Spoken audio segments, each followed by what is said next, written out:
Good evening. It's Monday, right?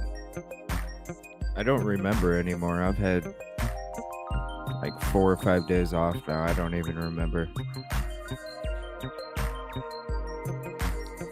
Happy Monday, right? Holy crap. 34 comments? Holy crap. Thank you, everybody.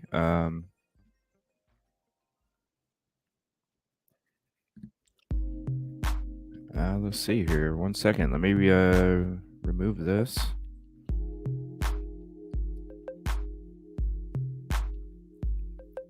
Scroll all the way to the top here. Holy crap. Thank you, Kel. Kib Kitty. Kel, you listening to my Spotify? Cool. I appreciate that. A lot of different music. And if there's something that I don't have on there, just send it to me. And I'll add it on there. Yeah, that's the New Year's resolution. I'm glad Christmas. I'm working out rum and cokes. That's right, Phantom. You got your popcorn in the other hand. Hot tea. SRB, good evening. Thanks for hopping in here. I appreciate you. Phantom. Kelt, I saw I got some emails from you. I'll get to them here.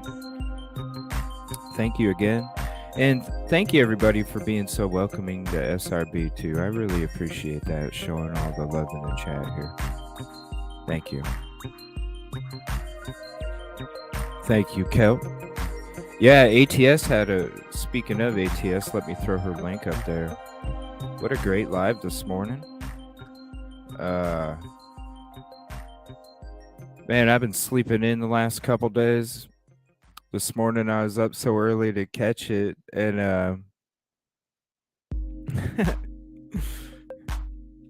after I got done, I was like, shit, I'm wide awake. What the fuck am I supposed to do so early? Thank you, SRB. I really appreciate that. Yeah, Alex Erickson, I didn't get to see that one. How was it, Kid Kitty? How was her stream? I love her streams too. And Dave and Buster's, I'm so jealous. I wish I've never been there.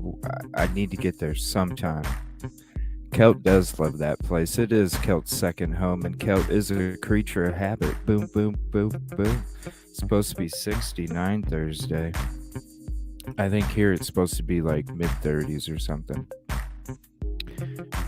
It is your cheers. Everybody walks in. Kelt! Get with it. Get with it. Waiting on me. Is it Tuesday? I thought it was. I don't fucking know. Like, I forgot.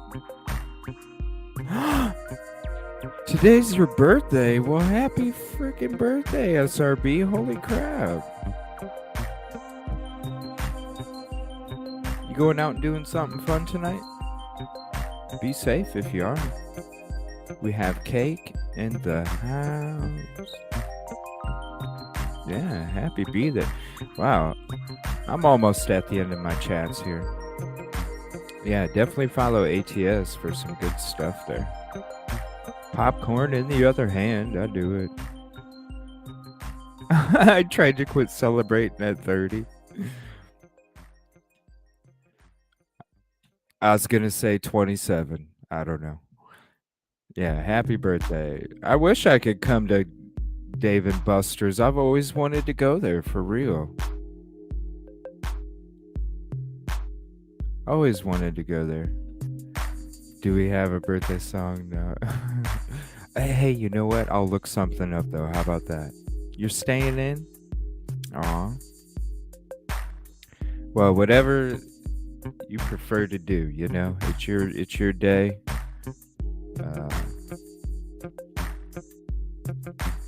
hopefully it goes the way you want it. I'll try and find you a birthday song on here. Kel always trying to get me to sing. We'll have karaoke night one night.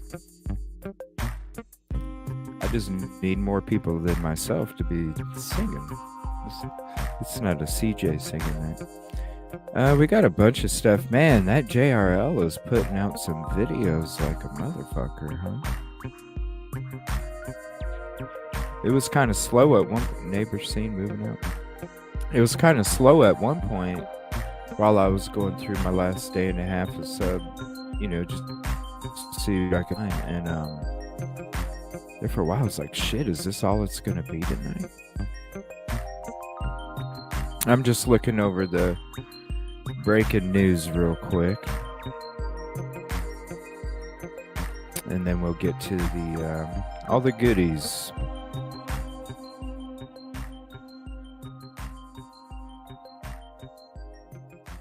So I hope everybody had a good Christmas. Was safe.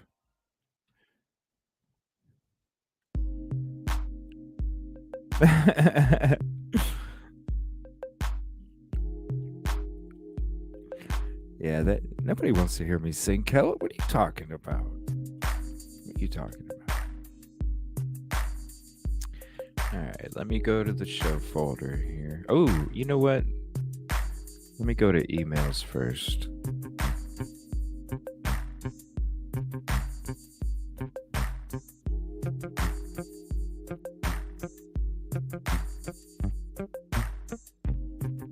Going up to the Kel was thinking about going up to the mountains to play in snow. 7 hours drive. Holy crap. I love to hike. I love nature trails. I love mountain biking. My favorite is getting on a mountain bike and going through trails that you're riding through creeks, and you're getting all the elements. I love nature. Nature is one of my favorite, most peaceful things that I love it. I could just sit outside and just be at peace. I love nature. Oh, here we go, Phantom. Here we go, Phantom. Let me see. What's the next email?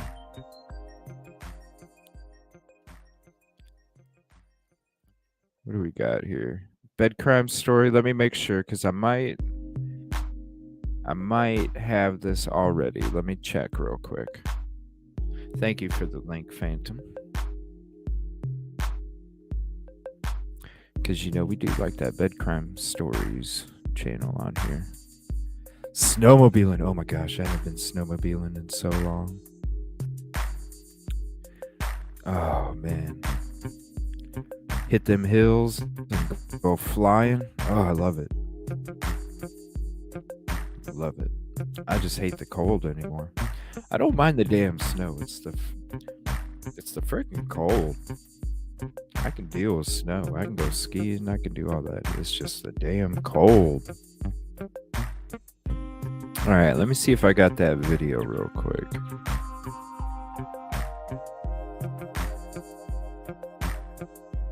I think this is it.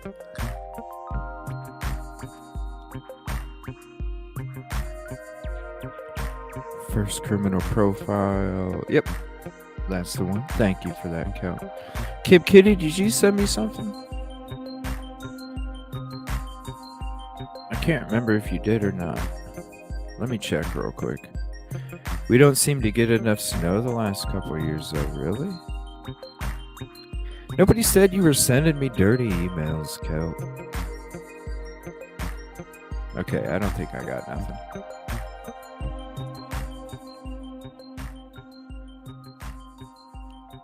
All right. Yeah, this came up.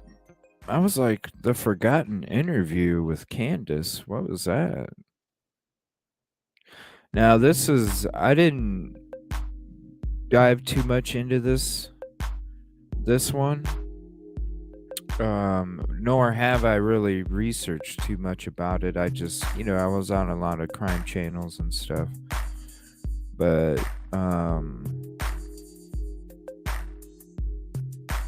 I didn't know that there was a forgotten interview or even if such or whatever. So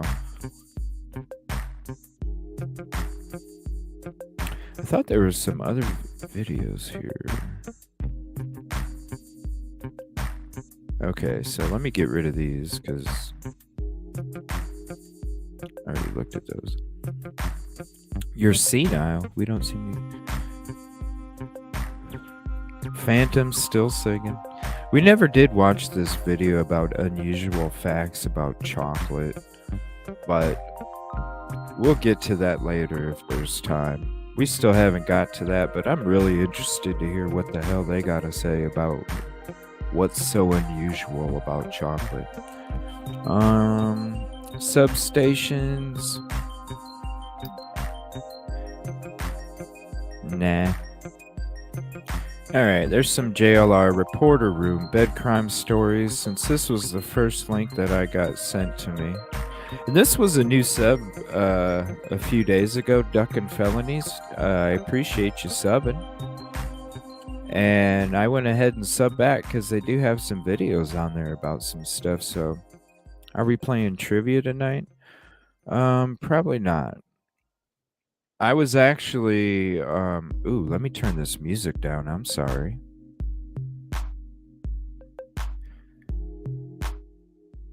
Probably not tonight. After the show, it's gonna be kind of a, I don't know, like I was nursing a freaking badass headache.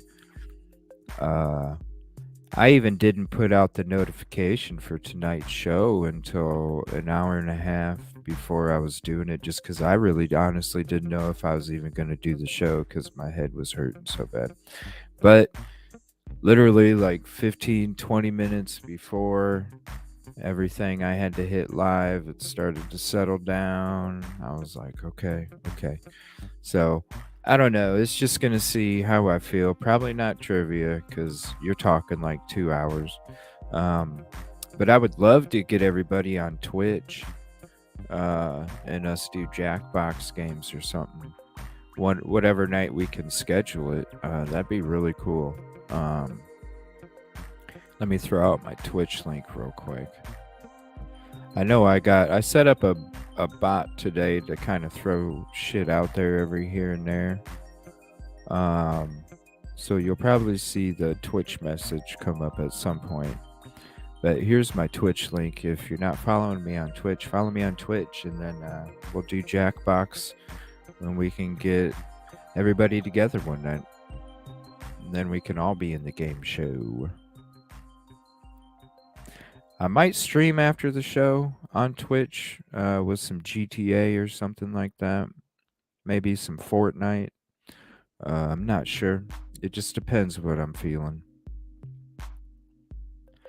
And I'm not sure why you didn't get the notification code. I know it's just like YouTube. You do have to click to get... I think you have to click to turn on all notifications on that too. So maybe that's why. I'm not sure though. Chocolate is poisoned, which is great because it's getting... You're funny. You don't like chocolate? Alright, so this is what I got for tonight. Whole bunch of stuff. And I do want to hear about this Mega Millions because I need to get a ticket tomorrow. And who is Hunter Johnson? Who is that guy? Have I heard of him before? Have we talked about him before? I don't think we have. But all right, we'll go ahead and go to this first since this is a link that was sent to me. I appreciate you. This is Bed Crime Stories channel. We do watch a decent amount of bed crime stories and we enjoy them. I love her logo. I need a damn logo. Okay, and then I'll put the link to the video in the chat once we start playing it. Give me a second. I gotta get that thing ready too.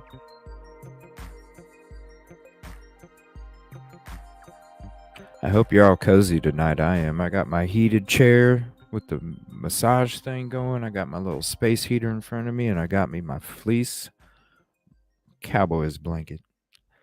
I am toasty and my hot coffee. All right, here's the video. Oh, okay. He was at the door. Okay. The guy in the front. Sounds like Beavis and Butthead. Bam, bam. Welcome to Bed Crime Stories podcast. I'm your host, T. Hope you guys are all doing well post-Christmas, post the holidays, on to the new year. Oh, we As still always, got New I'd Year's. just What are you like talking to ask about? that after listening to this video or watching it, you enjoyed it, you find you learned something, please do me a favor, hit that like button. And if you're not yet a member, please consider subscribing. Let's get started. The case of the 4 slain University of Idaho students remains unsolved more than a month out. Desperate to understand the type of person who could do in 4 young people in such a brutal manner and manage to elude the police for this long, many of us in the true crime world have looked to expert criminal profilers for answers. Sadly, the criminal profilers on YouTube, like the rest of us, don't have access to the case files. They cannot see the autopsy reports, nor can they examine the crime scene as it was before investigators first stepped inside the house at 1122 King Road. So they're trying to come up with a profile of this offender without the most telling evidence. Still, they're using what we, the public, all know about the crime. Details such as the house and property that the offender targeted, the time of day when the crime went down, the type of weapon the offender used, the tidbits of information the coroner and Kaylee Gonsalves's father have shared about Kaylee and Maddie Mogan's injuries, and what can be gleaned from the very attractive and popular students' social media accounts. They will also be considering the students' victimology, as in what activities, if any, in the slain students' lives might have increased their chances of falling victims to such a violent crime. Were any of the students using illicit substances unbeknownst to their families? Substances that could have brought them in contact with the criminal element in Moscow. Sometimes kids leave secret lives, right? We all do. Could the attractive girls' Instagram accounts have caught the eye of someone living in or near Moscow? Well, I mean, that's true too. And then, we were talking, there was some stuff about steroids being, in the last couple shows. And that was some interesting stuff being talked about on ATS's stream this morning about that as well. I was like, He was in the house complaint when they issued Kaylee a warning.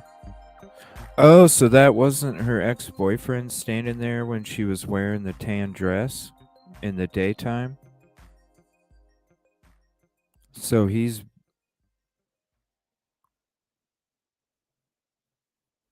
Oh, so this dude might be hella more important.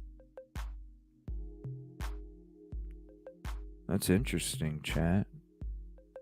Who became obsessed with one or more of them. Basically, why were these specific 4 people done in by this offender? And then, who had the means, motive, and opportunity I'm so excited. I to got commit this set the up crime? today. Meaning, who had that specific sharp-edged object? Look at Who that. was in the area on that early Sunday morning in November? Right who there. knew how to enter the home and where to locate the students, and who had a reason for wanting to do these 4 human beings in? Who might have been ferociously angry with one or more of those students? Criminal profilers consider all these factors and more to try and puzzle together a profile of the offender.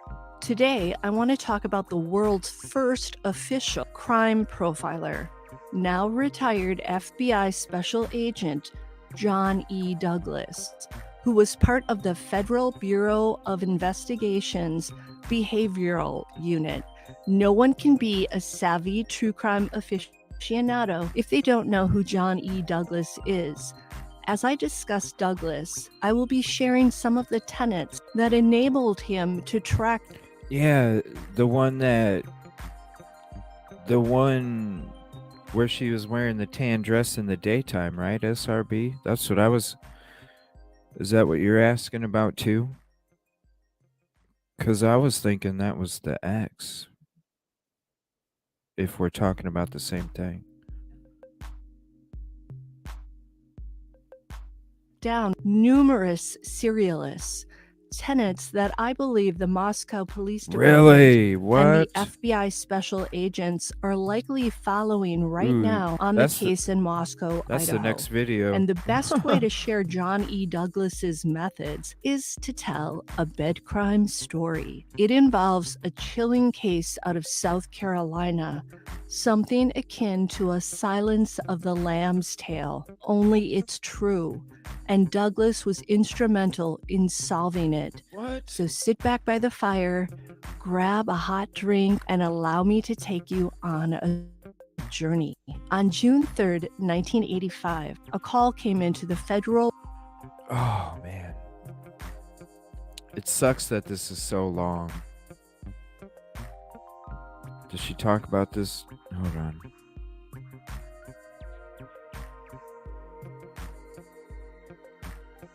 Shows how it can be solved. Oh, I want to watch more. We'll watch a few more minutes.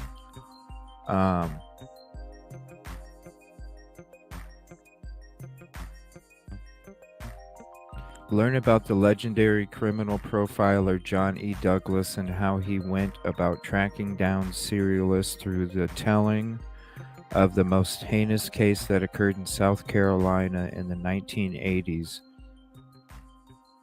Can Douglas's methods work on the case of the Idaho 4? I think so. CG, they kind of look the same.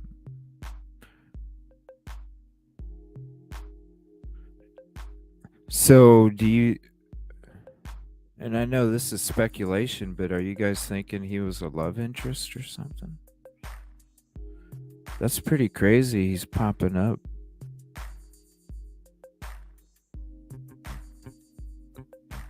I thought that was the boyfriend that answered the door with her. That.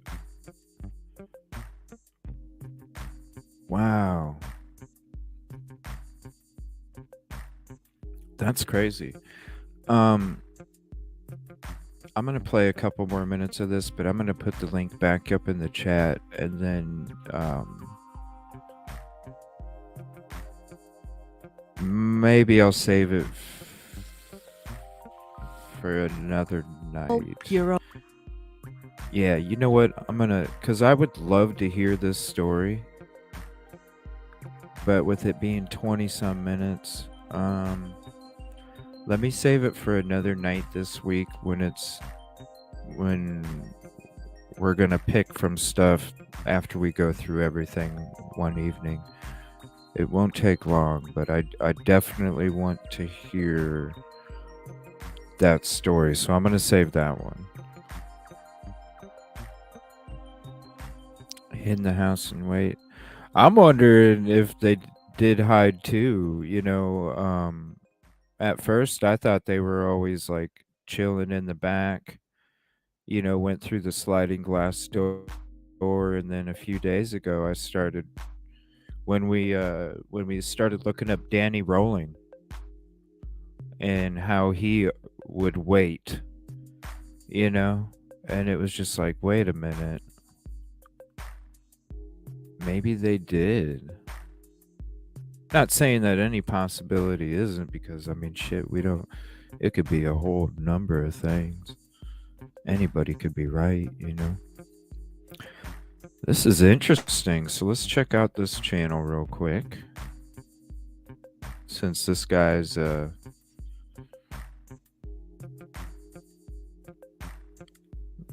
this is the same guy, right? Hunter. So there's the channel. We're going to hear about this guy, I suppose. Here's the link to the video. Jonathan Lee Riches investigates. We are going to talk about Hunter Johnson. Hunter Johnson, a mystery man seen at the Moscow home. Which home am I talking about? The home where 4 college students were brutally stabbed during the early morning hours of November 13th, 2020. And, you know, we never used to play his videos that much, but he does come out with a lot of interesting facts. And so I just want to go ahead and like and say that I appreciate the fact that this person went out there and is actually, you know, first-hand video of it. You know, you got to appreciate that. So let's hear what he has to say. 22. Police have made no arrests. They haven't publicly identified any suspects. They are looking for the murder weapon, which is a knife. They haven't found that. And they are looking to speak to the occupants or the occupier of a white Hyundai Elantra 2011-2013 model. So let's talk about Hunter Johnson. Who is Hunter Johnson? So I'm going to show you who is he? I don't know. Right? And I want to give credit first off to Truth and Transparency for getting body cam footage of incident. I just need to like copy and paste her link on one of my notepad files because she gets used a lot in these videos of other people. So let me just get this real quick. 1 second.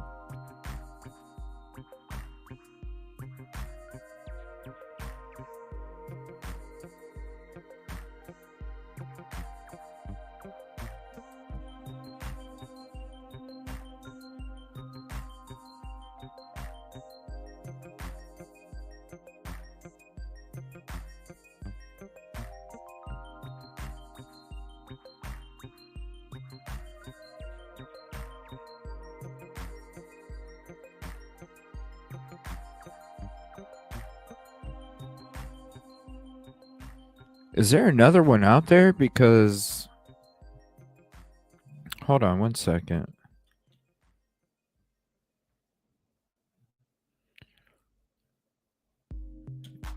Oh shit.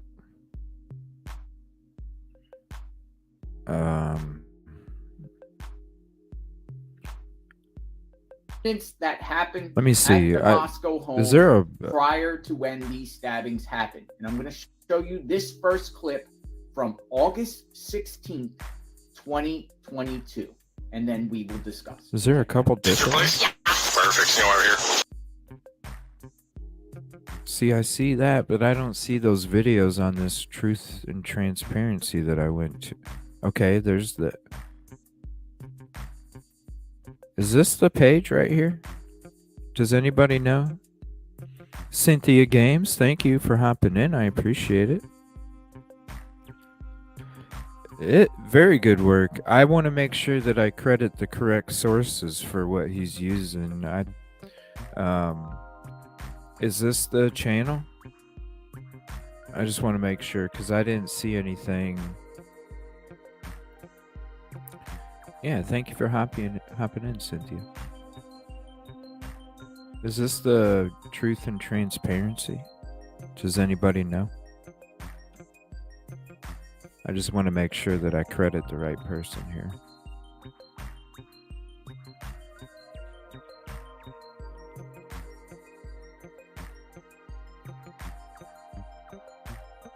Emily is Zaina's friend. Hunter's Emily's boyfriend. Interesting.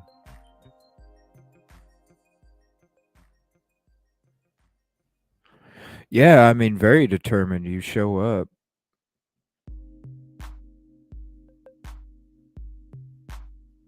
So this is the right one. Thank you, chat. I appreciate it so much. I just want to make sure that I always credit the correct. And I know that this channel's been popping up. I went ahead and just subscribed. I know this channel's been popping up on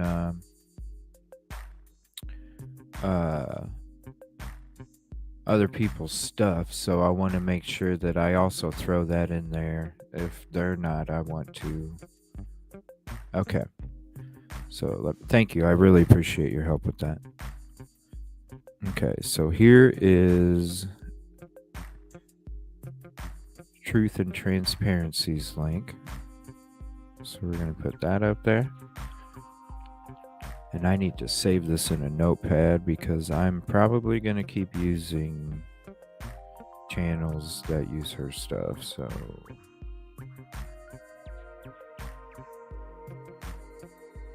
all right, there we go.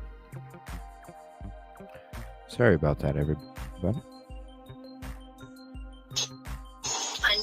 Holy shit. Who is Hunter Johnson?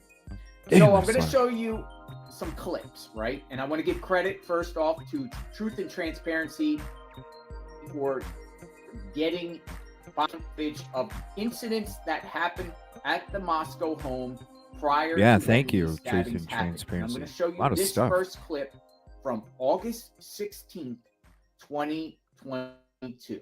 And then we discuss. Check it out. Is this your place? Yeah. Perfect. You know why we're here? I assume noise. Noise, yeah. Yeah. Big speaker right there. Yeah. Nothing against having a party. Once neighbors start calling in, then we have an issue. Sure.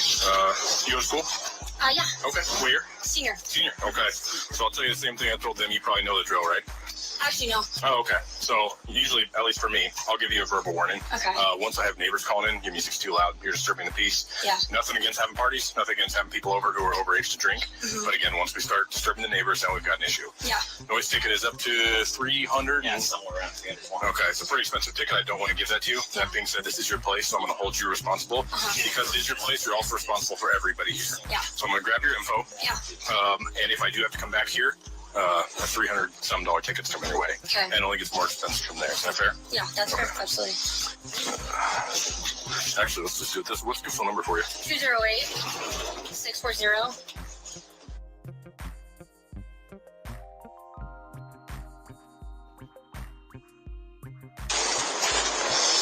I'd much rather you spend that $300 on beer. See, I thought it was the boyfriend the whole Sticker, right? time. Yeah, Thank thank you. I appreciate it. everybody. I didn't That being know. said, warnings. Don't do it again. Yep. I'd hate to come back in a few hours and then have to issue that. So, Yeah. any questions for me? No. All right. Have a great rest of your day. Thank you.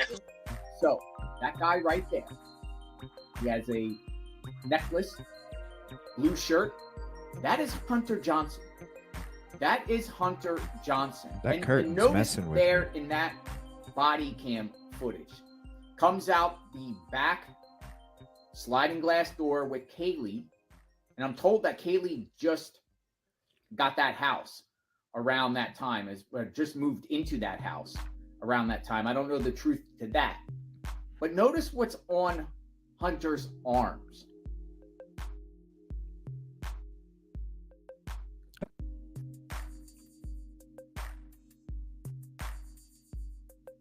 A zip tie? What has he got? Zip ties on his arm? You know, I heard of some zip tie game that's being played. No way. Zip ties? No way. Zip ties. Zip ties. I don't know what that's about. Now, Hunter's there. There is some zip tie game that's been being played recently. No fucking way. Yeah, SRB. Yeah, it's some zip tie game that you can like slip. I don't want to say, I don't know, you'll have to look it up. I don't want to promote it in any way. But yeah, that's crazy. Notice the police got Kaylee's ID about a noise complaint. They were there for a noise complaint. You just never know who's watching, you know what I'm saying? Or who could take that information. Yeah, okay, SRB. That's body cam footage for a noise complaint. Police got Kaylee's ID. While she's giving her information out, Hunter gets up and goes back inside the house. He doesn't want to give his ID up, or he tries to dip out of there very quickly. Now, let's show you footage number 2. Oh, there's This is more? from 9/1/2022 at the same home. It is Christmas. I'm going to show you this clip. So I just looked for everyone that lives here, and they're not here right now. No one's here. No one's here. That's him right there. So everyone here's trespassing? Well, no one's here that's trespassing, but no one that lives here is here right now. So where'd they go? So this is him right here. Is that what you guys are? Because it's not that guy, right? You're saying it's this guy, but he don't look like the guy that's on.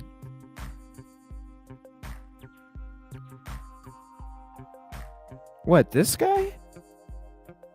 So this is supposed to be. What did he do? Get a haircut? Hold on, let me back that up a little bit. Get to the beginning of the door opening. Number 2. This is from 9/1/2022 at the same home. I'm going to show you this clip.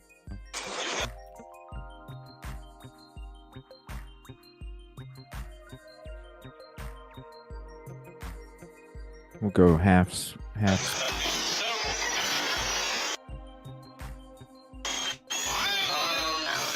Oh my god, that noise. Sorry about that, everybody.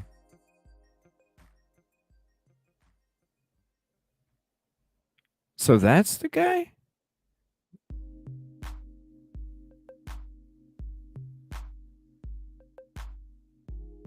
So that's the guy. Hold on, let me pull up another part. I'm gonna play the same video, but we're gonna go to the other.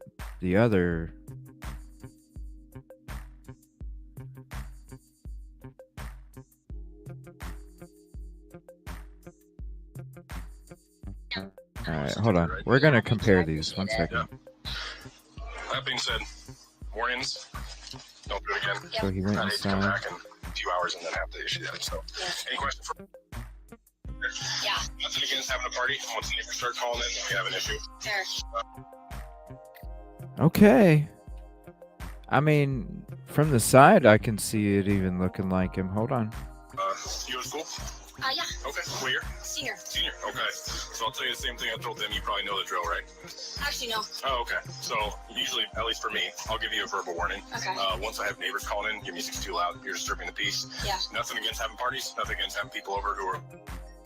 Again, once we start disturbing the neighbors, then we've got an issue. Yeah. Noise ticket is up to 300. Yeah, somewhere around 300. Okay, it's a pretty expensive ticket. I don't want to give that to you. That being said, this is your place, so I'm going to hold you. And I assume not. Yeah. Yeah. Big speaker right there. And I'm going to show you this first clip from August 16th, 2022, and then we will discuss. Check it out. Is this your place? Yeah. Perfect. You know why we're here? And I assume noise. Noise, yeah. Yeah. Big speaker right there. Yeah. Nothing against having a party. Once neighbors start calling in, then we have an issue. Fair. Huh. And oh man. This is crazy. Okay. So there's that. So he must have got a haircut. And yeah. I did. It's, you see a polo. You see the necklace. He's got the same facial features, the nose, the same kind of. You see, like, if you look at his. See, look up here. He's got, like, his cheek is being raised. You can tell he's got, like, a raised cheek facial expression. That's just a natural, because you got one right here, too. It's a raised cheek facial expression. So I can definitely see how these two people could be the same person. Wow.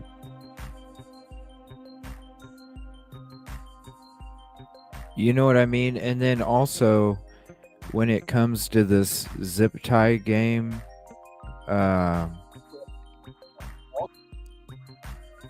it's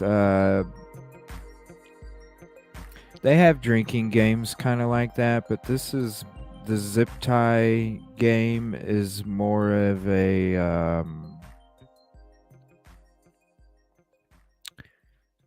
bedtime kind of thing.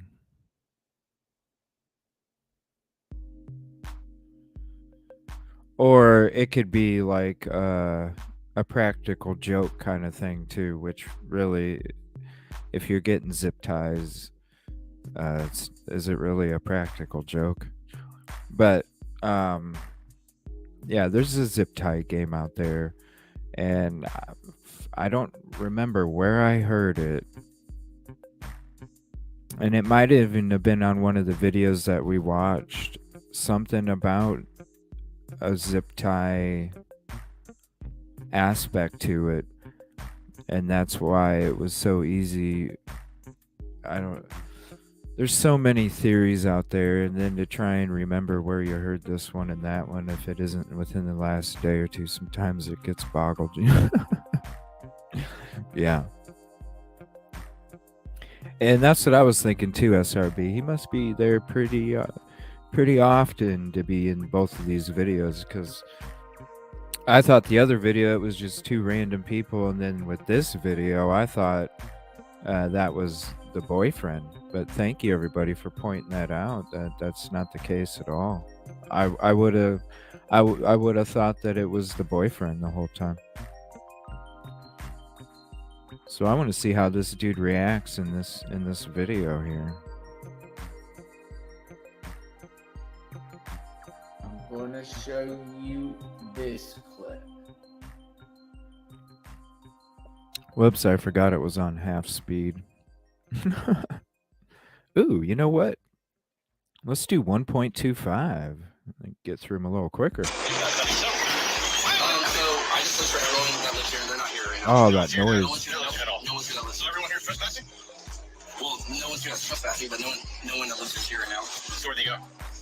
They're just not here. I have no clue where they went. No clue. So you guys just found a party in their house at this time? At one point, they're not here right now. I searched all the rooms. They left and went over to some other party, and everyone is about to go over to this other party.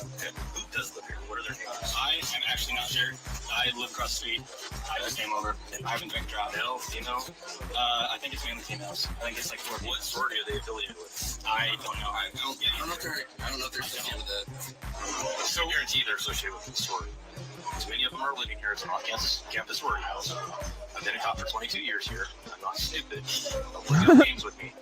I'd rather deal with this as a noise complaint than getting a hold of the Greek Council, the Greek Board, and all of that. You know, it was crazy how long, like after they shut the door, and then the Ellie was standing out there knocking on the door, just waiting. It was crazy how long it took for them to open that door back up. The students and playing all these stupid fucking games. Do you also want to do this question? Because I guarantee there's a lot of underage drinking because they left their alcohol behind. Do you want us to try and get a name or a phone number if you can call someone? Because I talk to somebody who lives here. Because otherwise, I have to be under the assumption you guys are unlawfully entered because no one who lives here is here. Okay, right? We'll go. So I need to verify that there was a party here. No, That's a goatee right there. Holy shit. Letting you know this is how it's going to play out. I'm not going anywhere until I talk to somebody. Just you guys leave this door open for us. That way we can get some sort of communication between us and them. We're not going to come in. No, yeah, okay. Yeah, no worries. And hey guys, really, we're just coming here for noise complaint. So we understand y'all drinking. Reason, I apologize for no one coming to the door. The issue is we were trying to find it. Everyone's kind of freaked out. The cops are here. You guys have a good time, right? Oh, this was after. Hunter again at the house. Police are responding to another noise complaint. So now you had 2 noise complaints within a 2-week span at that house just a few months before the murders. And you notice Hunter's playing dumb. He's playing dumb in there. Not necessarily going to say he lied to police, but they were asking him about the occupants and he kind of was ducking and deflecting and whatnot. Now, how was all this relevant? I'm going to show you another clip. After the murders happened, Hunter spoke at a memorial service for the victims. It was in... Damn, Kid Kitty coming in with the facts. Thank you. And I'm going to show you this clip. Now watch this clip very, very carefully and listen to Hunter. Oh, he spoke to... My name's Hunter Johnson. Me and Ethan became best friends over the last year and a half. We spent at the U of I. And since we became such good friends, I feel honored and privileged to even be able to share who he was to everyone here.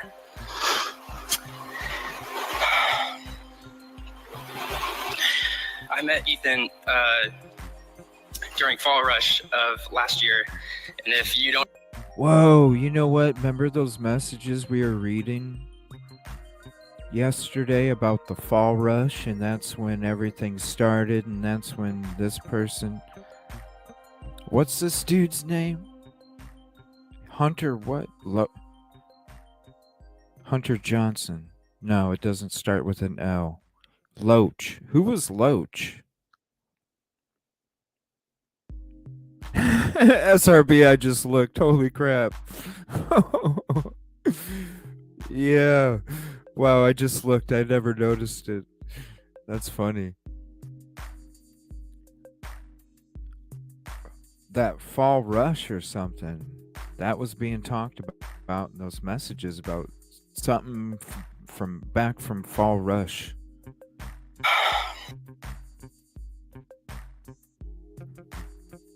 Huh.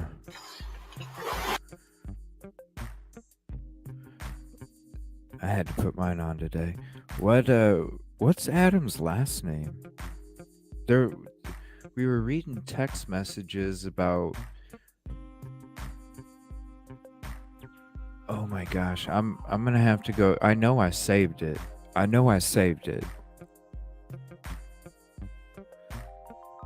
But it kept referring to Loach and somebody, Barry.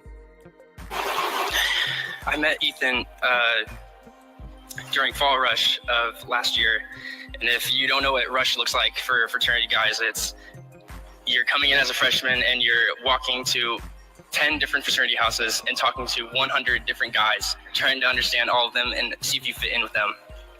And I remember he was the first person I talked to during Rush that year, and I knew immediately that he was...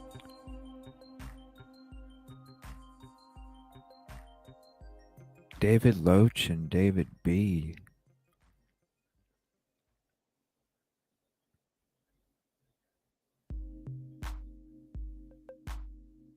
Yeah, I don't know. Someone that I wanted to be friends with, and someone I wanted to join my house. My first impression of Ethan was some tall, goofy kid that, you know, looked athletic, and he was, because we played a lot of basketball during that time. I'm confused too, SRB. Unfortunately, the basketball wasn't enough to convince him to join my house, so he ended up going to Sigma Chi, but that didn't mean we weren't going to be friends forever. One thing he told me, because he told me he was going to join Sigma Chi, he said, if I do that, you better not block me, ghost me on anything. And I couldn't believe he said that, because I just knew I wanted to be friends with him for a long time.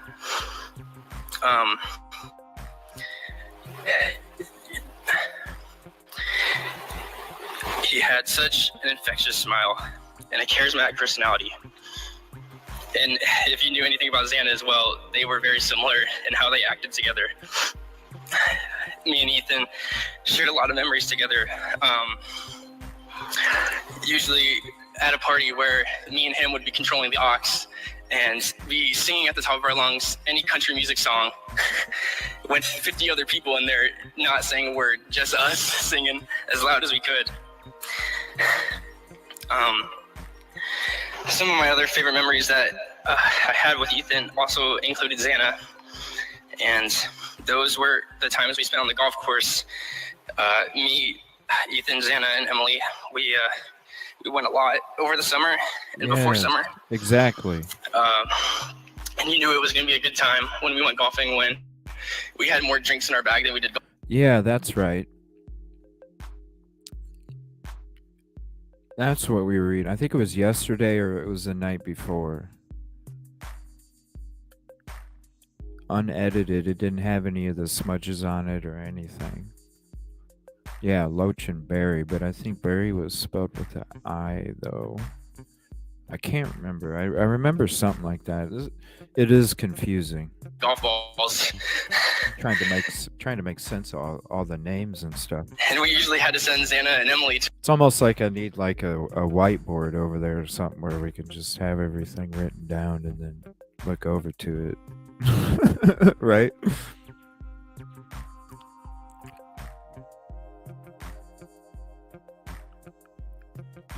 Caught in a compromising situation.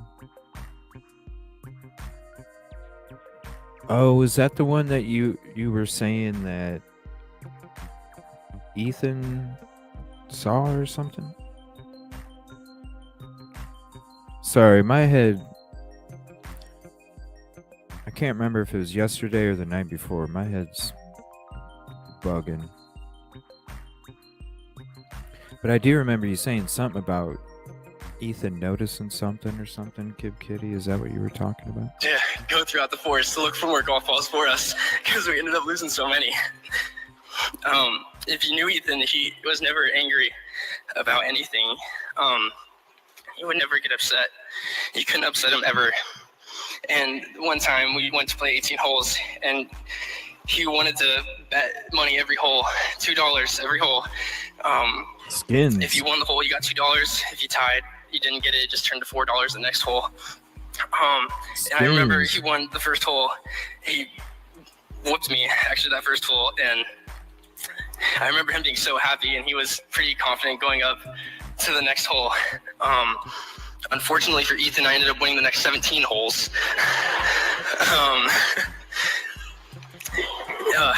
If you also knew Ethan, you knew he wasn't great with money. And so it wasn't a great feeling when I had to come up to him and ask for the $34 he owed me after the round. Because he would ask me to get him drinks every week. He'd say, Hunter, I need some Bud Light Limes. Can you go to the store and get me some? And I was like, yeah, Ethan, I'd love to. After you pay me back for the last 2 weeks that I got you Bud Light Limes. So yeah, as you suspect, I never got those $34. Ethan was always someone you could count on to make you smile and cheer up your mood. Everybody loved him and his beautiful mustache he had. And I feel so lucky to have shared so many great memories with him.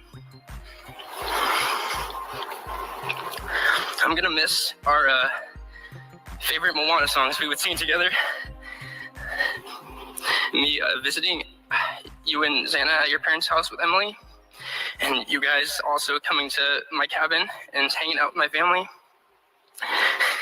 and watching you carry all of your drinks in a garbage bag when you walked into a party. I know we're all gonna miss these. I love you so much, E and Xana. Thank you. So Hunter speaks. Did you notice something about that speech?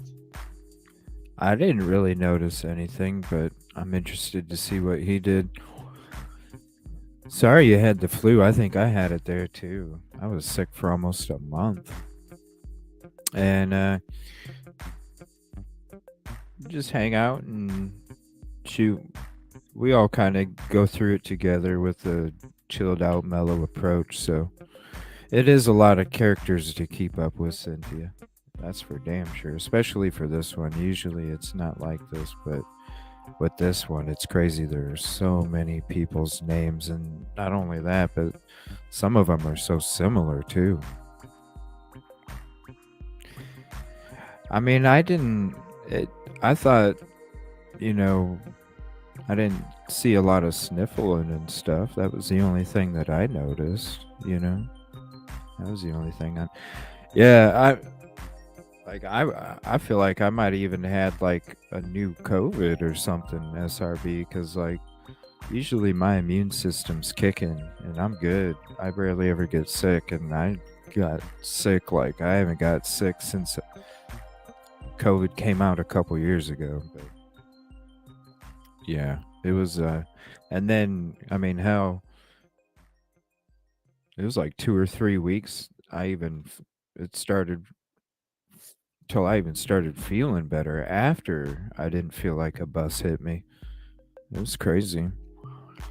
But yeah, SRB, just hang out, and we kind of have a chill, mellow approach to it, smoothed in kind of thing, and everybody in chat has a lot of great information. So, but I think we do need some kind of whiteboard up on the wall where that stocking's at, with, especially for this case, with whose name is what, who they're connected to, and all that other stuff. Something. Yeah, it was crazy. It was crazy. Oh, Kib Kitty had flu too, 13 days. Yeah. Oh, yeah, that's right, because you went to the casino or something, and then when you came back from the casino, you got sick, right? He mentions nothing about Kaylee and nothing about Madison. He talks about Ethan, talks about Xana, but he says nothing about Kaylee. I see. And I showed you the body cam footage prior. Yeah, he was. Whoa, that's right. He was hanging out. Yeah. Thank you, SRB. I appreciate that. So that's crazy. So is it? That's right. I didn't even think about that. JLR.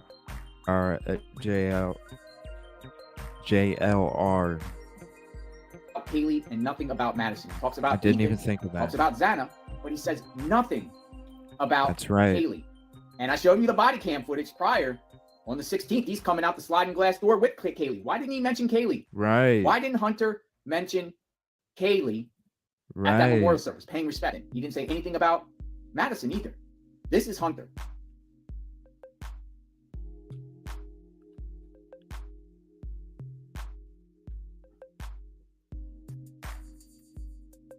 Looks like Hunter has also a girlfriend, Emily.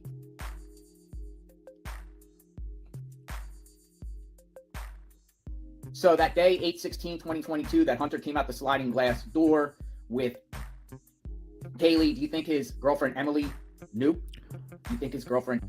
Wow, and that's why they acted so weird. Knew. So what do you think? Do you think Hunter? And he had zip ties on, you know what I mean? Acting. Okay. Yep, understand. Needs to be questioned here. Do you think he got questioned? He's been in that house Whoa. numerous times. Seems like he's ducking police and kind of, trying not to accept responsibility and kind of playing games. Do you think he has any role in this? Do you think he knows any information? Definitely was in that house. Subscribe to my channel, hit the notification button. Who is Hunter John? Wow. And then somebody else brought up a good point too. They could have had chef gloves on, which they prevent you from getting your hands cut. They brought up a couple different good theories on why the person or persons that did this wouldn't have cuts on their hands with other types of equipment that could be used, so that wouldn't happen. What a great video. Wow. That was a really good video.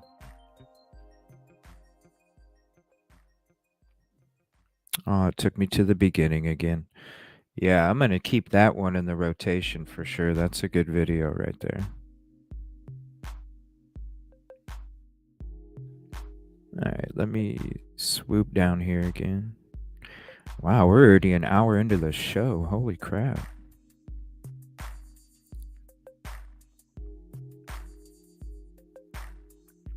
Yeah, that's a good video right there. Look at this. You guys remember this one? The Mandalay Bay thing? I don't know what I found it interesting. I was like, and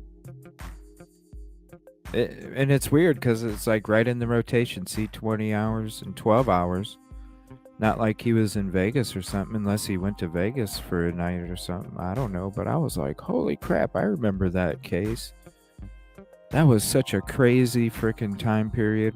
That was 2015, 2016 or something? Something like that. Okay, let me see here. Brother Ethan Chapin speaks. All right, let me go to the top here.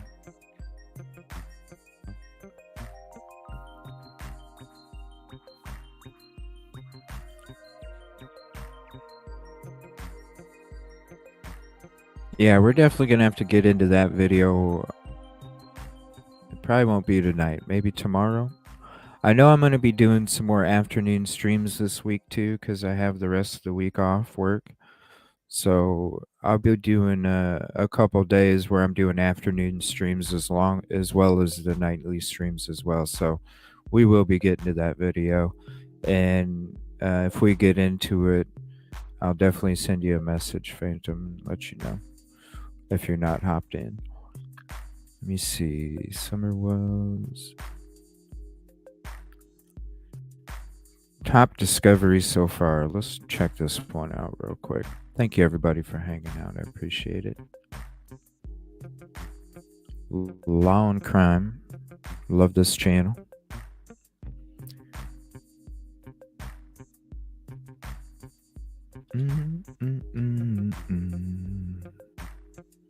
Where'd it go? There it is. And then here's the link to the video. We're going to continue to work this case. We're going to continue to work it to the completion. We have a lot of resources that we're utilizing, but we still ask for your help. We ask for any tips that you might have, anything that you might be able to give us. We're going to take a look at those. We go over some of the biggest discoveries in the continuing investigation into the University of Iowa murder case. Welcome Please to like Sidebar, the presented by video. Law and Crime. I'm Jesse Weber. Maddie has such a bright future, as all these kids did. The world is a darker place without them, but the light of their love and memories will always guide us all. At the time of this recording, we still have no arrests, no identifiable suspect, and no recovered murder weapon in the University of Idaho quadruple murder case. This is the killings of 21-year-old Kaylee Gonsalves, 21-year-old Madison Mogan, 20-year-old Zana Kernodle, and 20-year-old Ethan Chapin. This all happening back on November 13th. Their bodies were found in their off-campus rental home.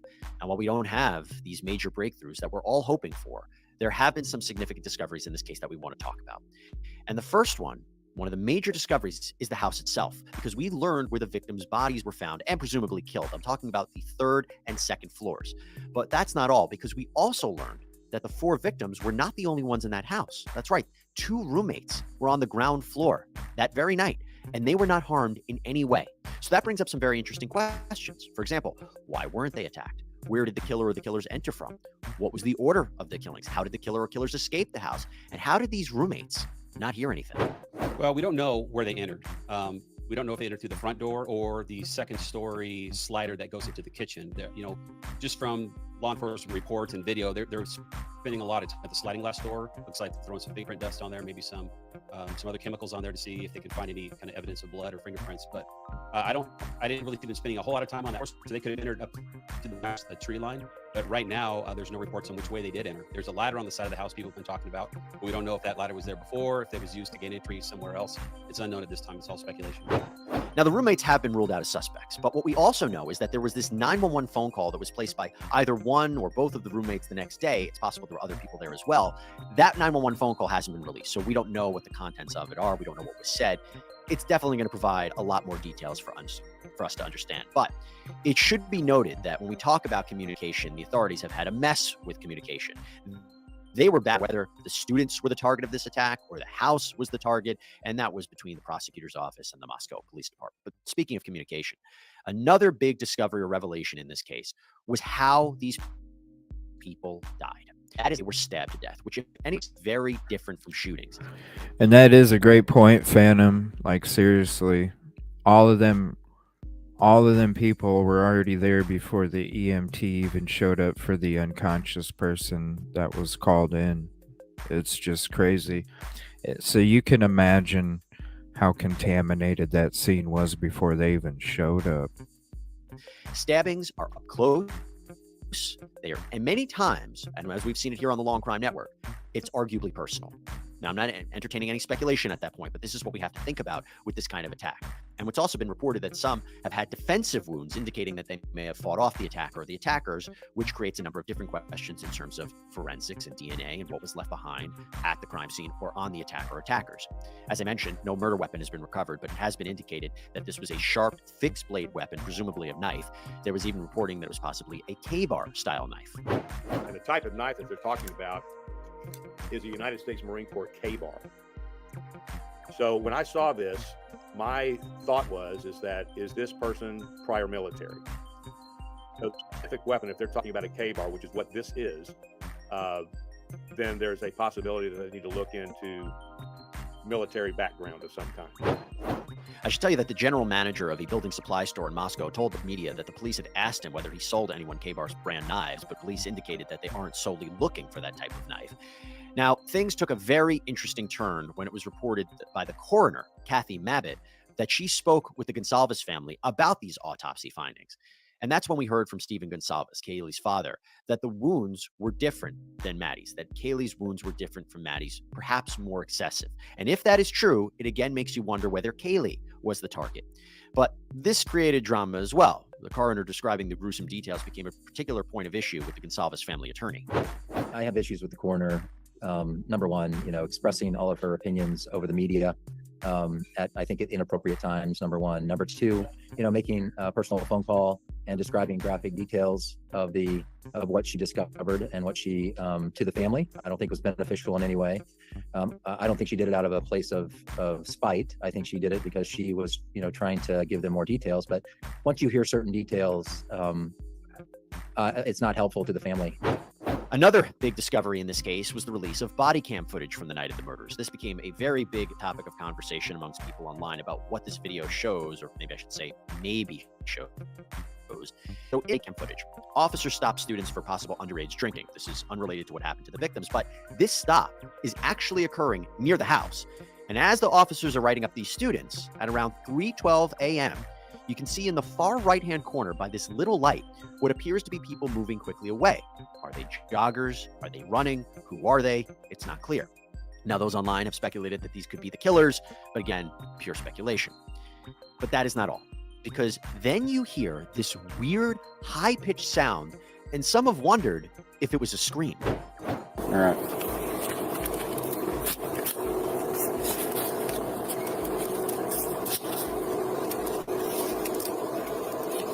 Let this come back.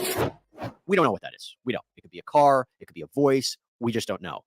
It is interesting because authorities believe that the murders happened sometime between 3 a.m. and 4 a.m. And why this is also important is because a neighbor of the victims came out and he said that he might have heard a scream on the night of the murders. So I heard a car shut, a door shut, and then apartment door shut, and also a scream. But that's normal. I always hear screaming almost every Saturday night. So I didn't really think of it. And so, but just looking back, I was I wonder if that wasn't just some drunk dude screaming, it's actually the murder. As we look back at some of the major discoveries in the Idaho murder investigation, we have to talk about some other footage. So let's do a little bit of a summary here first. We know that Ethan and Zana were at a party at the Sigma Chi fraternity house that night, which is actually not too far away from the house in question. They didn't get home until around 1:45 a.m. As far as Madison and Kaylee, they were reportedly went to a bar. Then they were seen on footage going to a food truck at around 1:40 a.m. and they got back home at around 1:56 a.m. But in released footage, you can hear Madison and Kaylee walking and talking down the street about this person named Adam. What did you say to Adam? I told Adam. So Kaylee says, Maddie, what did you say to Adam? To which Madison replies, I told Adam everything. Now, the Gonsalves family came out and said that they believe that this Adam is a bartender at a local pub and indicated that police ruled this person out. And also, the guy that they're walking with in that video, he's been ruled out as a suspect as well. So again, this doesn't appear to further the case, but either way, just how incredibly eerie and chilling to see these girls only a few hours before they were killed. But I think the most appropriate place to conclude is arguably with the biggest discovery in this case, and that is the white Hyundai Elantra. You see, the police have asked the public's help in identifying a 2011-2013 white Hyundai Elantra that they believe was near the crime scene at the time of the murder. We have many tips that have come in on the 2011 to the 2013 Hyundai Elantra. But what we're asking is anybody else who still hasn't sent in a tip, if you own one or if you know somebody who was driving one the day before or the day after, to please send that tip in. Through our tips, through our leads, some of the evidence that came in, we start to identify patterns. And like we said earlier, we are confident that the occupant or occupants of that vehicle have information that's critical to this investigation. We also understand that even though there's sometimes a fascination with a particular case, some people simply don't see the news and may not know that we're looking for it. So if we get the word out there, hey, maybe your neighbor has one in the garage that they don't drive very often. Maybe there's one that's just not on the registration database. Let us know So far, we have a list of approximately 22,000 registered white Hyundai Elantras that fit into our criteria that we're sorting through. That's an awful lot of information, but it may not be all of them. Now, it was reported that a car matching that very description was found in Eugene, Oregon. It was abandoned on the side of the road. It sustained considerable damage, but after further investigation, it was discovered that the car was registered out of Colorado, and it was involved in a crash, and it is believed that neither the car nor the owner are connected to the murders. So as of now, the public is encouraged to still come forward if they have very pertinent and relevant information. In fact, anyone with information is asked to call the tip line at 208-883-7180 or email tipline@ci.moscow.id.us, and digital media can be submitted at fbi.gov.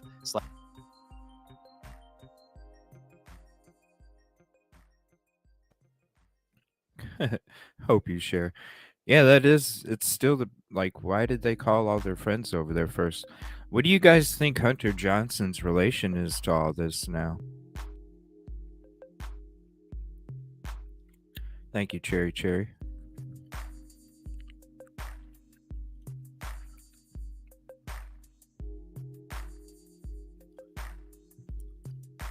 That is weird that he didn't say anything at the memorial about either one of the girls up there. That is pretty interesting.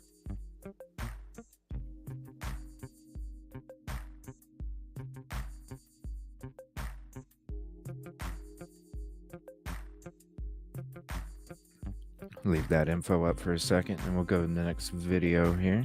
Let me check my email real quick. I'll check the sub list, see if there's anything breaking. Yeah, pretty interesting stuff tonight.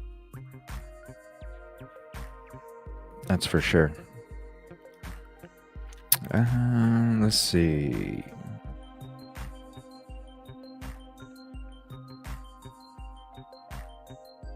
Yeah, I'm not seeing anything breaking. Let me check Brian Enton's Twitter real quick.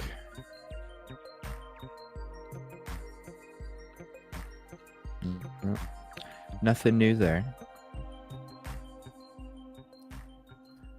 All right, so we'll go back. Let's see what we got next here.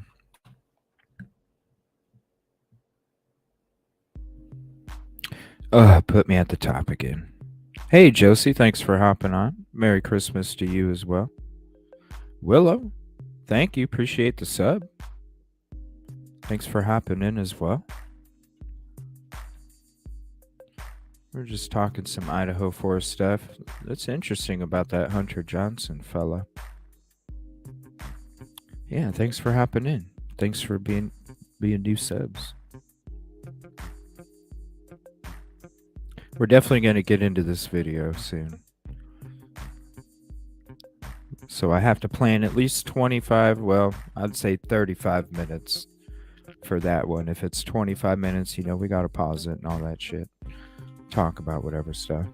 True crime, should we be losing hope? I want to hear what true crime says. True crime rocket science. I'll throw the channel up in the chat real quick, and then I'll also put the link to the video once we start playing it. Yeah, Merry Christmas and Happy Holidays. Hey, Punksy. Holy crap, I need to put Punksy's link in the chat here. 1 second. If you're not following Punksy, you need to be.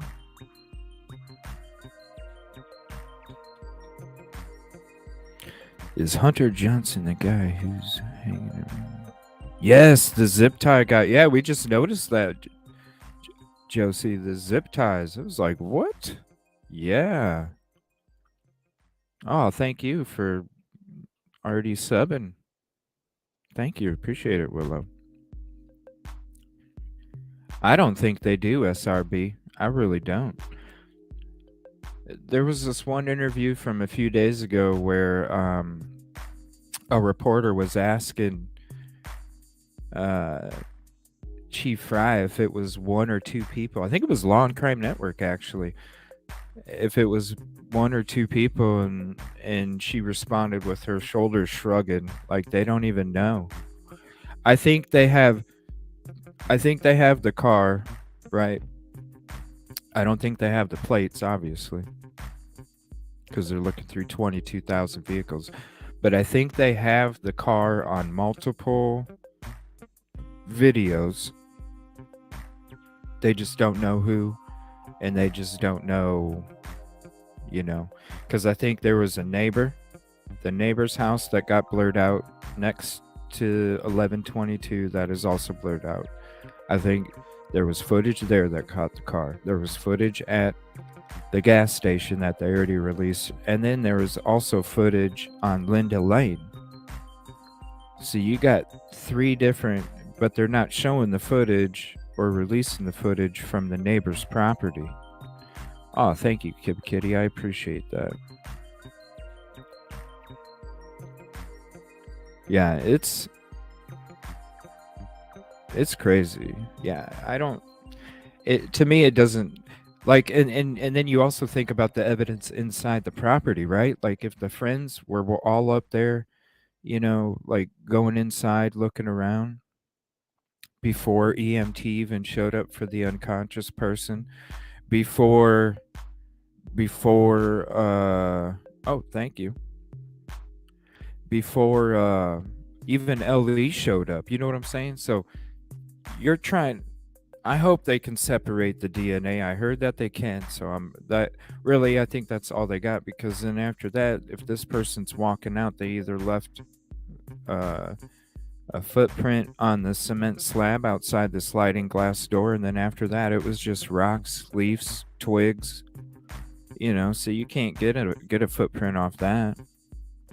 So the space was very limited, so I really feel like they have the video surveillance, but other than that, I don't think they got too much. I'm sure they got a lot of evidence, right? But they just don't have a lot to separate. And you got 8 likes? That's weird. Huh. I don't know. YouTube is weird, though. So. Alright. True crime, rocket science. And we're going to see what he has to say. I don't know. You think we should be losing hope? It doesn't seem like, it's 40 some days out and we don't even have a profile,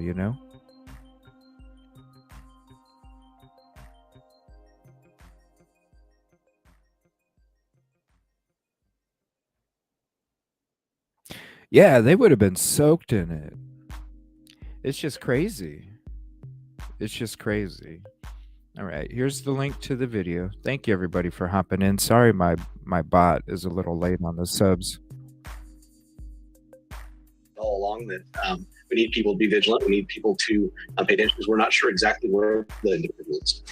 Hello and welcome to True Crime Rocket Science, the most authentic voice in true crime. According to the Spokesman Review, quote, "It was a normal day, a normal Sunday for Ben Mogan."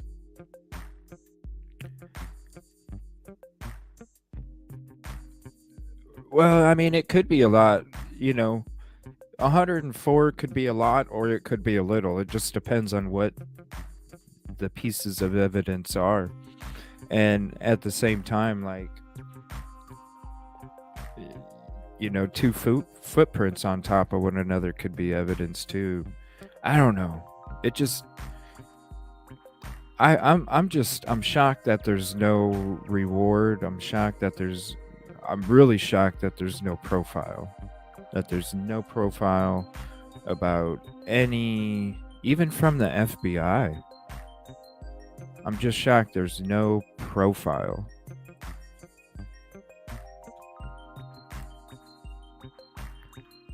Yeah, but I think they left in the car. We went through the body cam footage. There was an episode. I'm trying to remember. There was an episode. It was like maybe 2 weeks ago. We went through the body cam We went through a couple different versions of the body cam, and then we did like a Google walk around and stuff, and we determined like how the headlights could have been driving away but seen above the rooftop, and it was a certain angle where the Ellie was standing. So I feel like that's why they looked at the tire tracks, and they were trying to, when they made the crimes, extended the crime scene, they started looking at the tire tracks. I think that's when they started going, okay, that's where the trail ends. We gotta. Hey, what's up, Silky? Let me throw your link in the chat real quick. How are you doing this evening? And Merry Christmas. Hope you had a good Christmas. Silky Southern Tea's got a lot of great videos too, about a lot of different things as well. Punksy, a lot of different community posts. They're awesome. Silky Southern, she's got a lot of different kind of videos. I keep my limit for I don't right? You know what I mean, Josie? Exactly. I really think they're onto something and don't want. That could be it too. But you would think they would have some kind of profile, right? The white car, I totally think our group could find the right car if we had access to do so. You definitely follow Silky. Yeah, thanks for hopping in, Silky. How's your evening at work? Are you working tonight? Yeah, and Baptismo, welcoming everybody coming in. Thanks for being here. Please hit the like. It only takes a quick second. Hugs.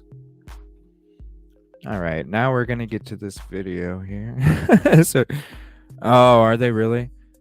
I don't know. I haven't even started my car in 3 days, so I wouldn't even know.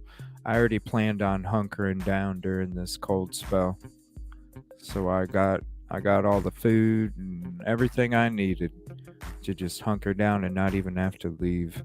So I wouldn't know. I mean, I looked outside a couple times and it don't look like they're plowed or nothing. They do look shitty. So I don't know.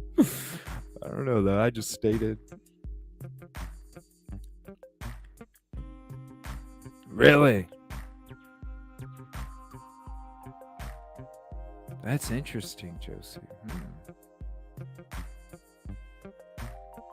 I like that. I like that. All right, let me hit up this true crime rocket science video. Met his father. He'd taken himself out to see him. People be vigilant. We need people to pay attention because we're not sure exactly where the individual is. Hello and welcome to True Crime Rocket Science, the most authentic voice in true crime.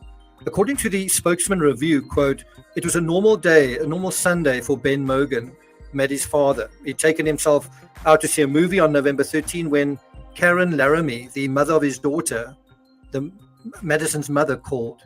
He then texted her back and then he said he would call in a minute. But then immediately after that, Ben Mogan's mother called. In other words, Maddie's grandmother. According to Ben, those two things never happened back to back. And then his mother said, just come over. So we've got no idea whether he finished watching the movie or watched the movie with an unsettled feeling in his stomach. But he said, I just had a feeling it had to do with Maddie. He said, on that drive over, I was thinking of all these terrible things that I was preparing for. And none of them prepared me for what they actually told me. According to TMZ, quote, Ben Mogan, the father of slain University Idaho student Maddie Mogan, told the Spokesman Review he has no doubt Moscow PD will solve the baffling quadruple homicide with biological and visual evidence. He told the Spokesman Review, quote, from the very beginning, I've known that people don't get away with these things these days. There's too many things that you can get caught up on, like DNA and videos everywhere. This isn't something that people get away with that goes unsolved. Now, of course, if the killer wore gloves and a particular kind of outfit, a particular kind of protective clothing, it's possible he may not have deposited DNA at the scene, or certainly not very much. It's also interesting, based on the previous analysis we did, that Maddie's father feels like Maddie got the life she deserved. That's the final line of the article, that he felt that she got the life that she deserved. But isn't that precisely what was driving the killer? That someone was getting the life she deserved, but he wasn't. Before we get to the rest of this analysis, if you haven't subscribed to the channel, please do. Thank you to the really thousands of you who've subscribed over the last few days. Also, many of you have joined the community on Patreon. If you want to join the True Crime Rocket Science community on Patreon, it's patreon.com/TCRS. If you're enjoying this episode, you can hit the thanks button, or you can like, share, leave a comment, and let's get started. Now, you may remember that I thought this case would be solved by Christmas. Well, it hasn't been. And so how do you feel? How do you think the chances are looking right now? Shit, I thought it was going to be, they were already going to have somebody in custody a week and a half after Thanksgiving break was done. I was like, somebody's got to fucking know something. A couple days after everybody's supposed to be back, working, going to school, you know, this and that. Oh my gosh, 12 degrees. Ooh. I think I'm at like 20. I don't know for sure though. I'd have to look. But hell, I thought it was going to be solved before Christmas, or yeah. It's crazy. About this investigation going somewhere and leading to some sort of definite resolution. I actually thought that this case would likely be solved prior to December. So I actually thought it would be solved within about the first 2 to 3 weeks. 6 weeks ago, it appeared the killer had left behind a smorgasbord of evidence, and it's really hard to imagine that he couldn't have left behind bloody shoe prints, traces of his own DNA, traces of his own clothing, and so on and so on. 6 weeks ago, I felt the way Ben Mogan, Maddie's father, seems to feel today. But in 6 weeks, if we're honest, all the cops seem to have found is an Elantra, which they actually knew about on day one. And it feels like because they couldn't connect the dots to the killer in terms of that Elantra, they eventually reached out to the public so many weeks later. And where's that gotten them? Where's that gotten us? Can't tell. I mean, do you think they really still know almost nothing at this point about who did this? I believe he's being truthful when he says, we really don't know. We have no suspects. We don't know if he's in the area or not in the area. Since day one, they haven't been able to connect the Elantra to the killer. They haven't said really anything of value.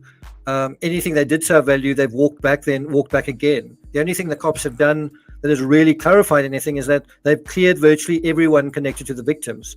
Clearing folk while the killer is still on the loose and not being able to provide any new leads it does suggest the case is losing steam. It also feels, and I've said this before, it feels like the case is widening in scope, not narrowing. So in terms of my experience, and sometimes you can feel like it's hopeless and nothing is happening. I've covered quite a few cases.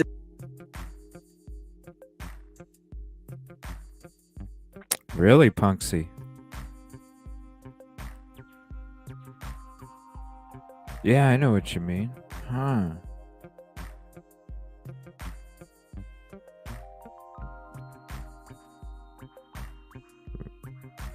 I would hope so, because it's so sad that you know, these families are sitting here going through the holidays and they're just waiting. It just, I don't know, with the way that they first came out about it, how they thought it was a murder-suicide and nobody had to worry. That just made me, from the get-go, I'm just like, I don't know. From the get-go, I don't know. I don't know. Aw, Cal, what'd you have to... 70 today, holy shit, I'm betting it's a... Yeah, I know. It's crazy. Law enforcement often have a And thank you, Josie and Willow, for hopping in here as well. heck of a lot of evidence, a lot more than we realize. The issue isn't how much, but how much proves anything in court. They may have a lot of information, but how do you get knowledge out of that data, and how do you derive patterns and actionable information out of that knowledge, out of that information? When law enforcement say they aren't sure where the killer is, that suggests they don't even know who the killer is either. Are they bluffing? I'm afraid we have had recent high-profile cases that appeared to be slam dunks that went absolutely nowhere. Summer Wells, Suzanne Morphew. Some might even add Kylie Rodney to that list, although personally I wouldn't. There are also huge British and American cases where arguably justice either wasn't served or wasn't properly served. There's O.J. Simpson, John Benet Ramsey, Madeleine McCann, Amanda Knox, Casey Anthony. There are also current cases that we thought would be slam dunks, but that are still stuck in a sort of legal quagmire, going nowhere fast. Caitlin Armstrong, Doomsday Mom, Letitia Stalk, Alec Baldwin. I do think it's too early, much too early, to throw in the towel or become pessimistic. I do complain haven't much as they and we had hoped. The best witnesses to this case are the survivors, and the key to solving this case or not solving it lies with the students. They're coming forward or they're not coming forward. I think what this illustrates and what this shows, and I think all of this is mirrored in social media as well, including and especially so-called true crime covering this case. And that is that Thank you so much, Willow, for those kind words. I appreciate that. society in general, are we necessarily trustworthy in general, society? Is the media and social media in general trustworthy, transparent, clear about what's going on when it comes to a simple thing like telling the truth?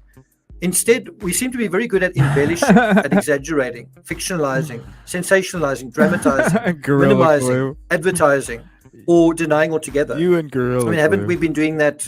Isn't that what Christmas has been all about? Pageantry, showing off how perfect our lives are. We're really good at virtually every trick that involves dodging reality itself. And we see that in this case.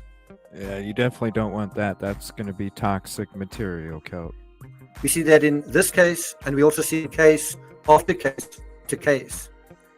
On the plus side, we've got a web of digital data in which the killer may have got himself caught. There's CCTV, there's cell phone data, possibly a labyrinth of social media as well. The Delphi case proves that there's CCTV, Hold on there's one cell phone second. data, I wanna possibly see- a labyrinth. We're really good at virtually every trick that involves dodging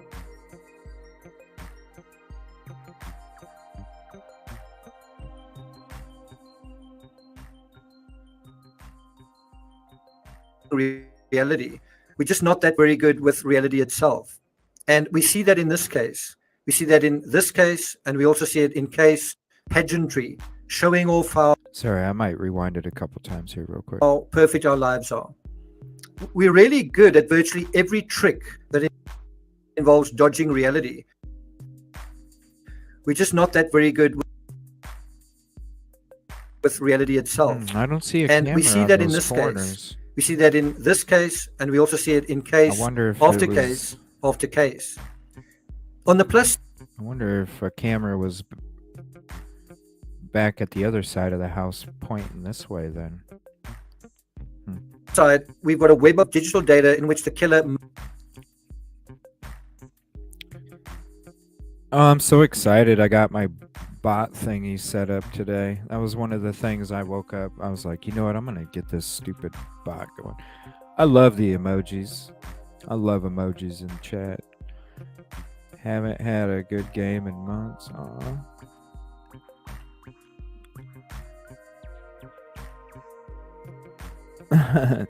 Thanks, Colt. I've just been having to wear them recently. Yeah, the video, I don't... StreamYard's been acting crazy the last couple days. Hey, Vicky, thanks for hopping in. I appreciate you hopping in. May have got himself caught. There's CC. Hope you had a Merry Christmas if you celebrate that. And having a happy holidays. TV, the cell phone Yeah, thank you. data, possibly a labyrinth of social media as well. The Delphi case proves that you never can tell how these cases can turn out. They can sometimes surprise you. But the Delphi case also proves don't count your chickens before they're hatched. Social media makes it their business to count chickens before they're hatched, to know everything before anyone else, and they almost never ever do. But in the real world, problems are a lot tougher. It takes a lot longer. It's a lot. That was a really nice deck there. Just saying. All right, so that was True Crime Rocket Science. Yeah, I don't know. StreamYard's been acting weird for a few days. Like right now, it'll probably be skippy just because I heard the music cut out for a second. Okay, let's see what. Ooh, let me see if we got any breaking news real quick. Yeah, thank you everybody for hopping in. I appreciate you hanging out. And definitely any theory, any speculation is, it's all good. Throw it in there. Don't be afraid. We entertain all theories. That's just part of our brain stew. Let's see. I don't. Yeah, nothing new. All right, we'll go to one of the videos here. Let me see what else we got. Definitely got to watch that chocolate one. Unusual Facts. Yeah, I love shorts. It is freaking cold. All right, should we be losing hope? I don't know. That's you guys. There, a couple people in chat seem to think that they're on it. I hope so. I hope so. All right, we watched that one. Cell phone tower. Let's see. Oh no, this dude made a stupid comment a couple weeks ago. I don't know. If it gets slow, we'll go back to it. I haven't listened to his ass for a couple weeks. Ever since he started saying a friend thought that Kaylee's dad was a suspect, then I just quit listening. But I don't know. We may get to it.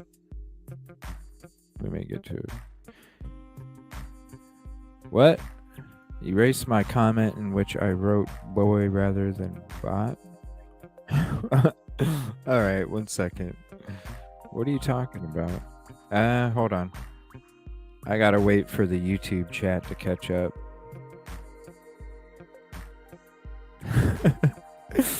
Kill.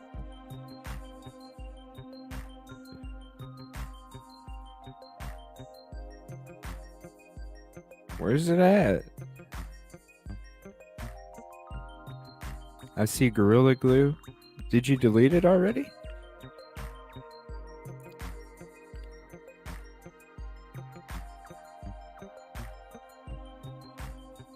So you already got it? I don't. Yeah, I'm not seeing it. All right. Kill. He was a dumbass. I think it's still early days, complex crime scene. I mean, it has to, you know what I mean, Willow? It has to be contaminated with how everybody was there before EMT and LE up there. And Cherry thinks it's already gone.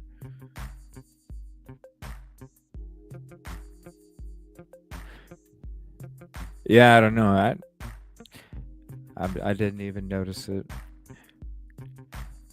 It's hard doing the show by myself, a live show, because there is like little snippets of chat or parts of videos I might not see or notice just because doing the whole live thing on my own, running. I'm down to like 8 tabs, I think.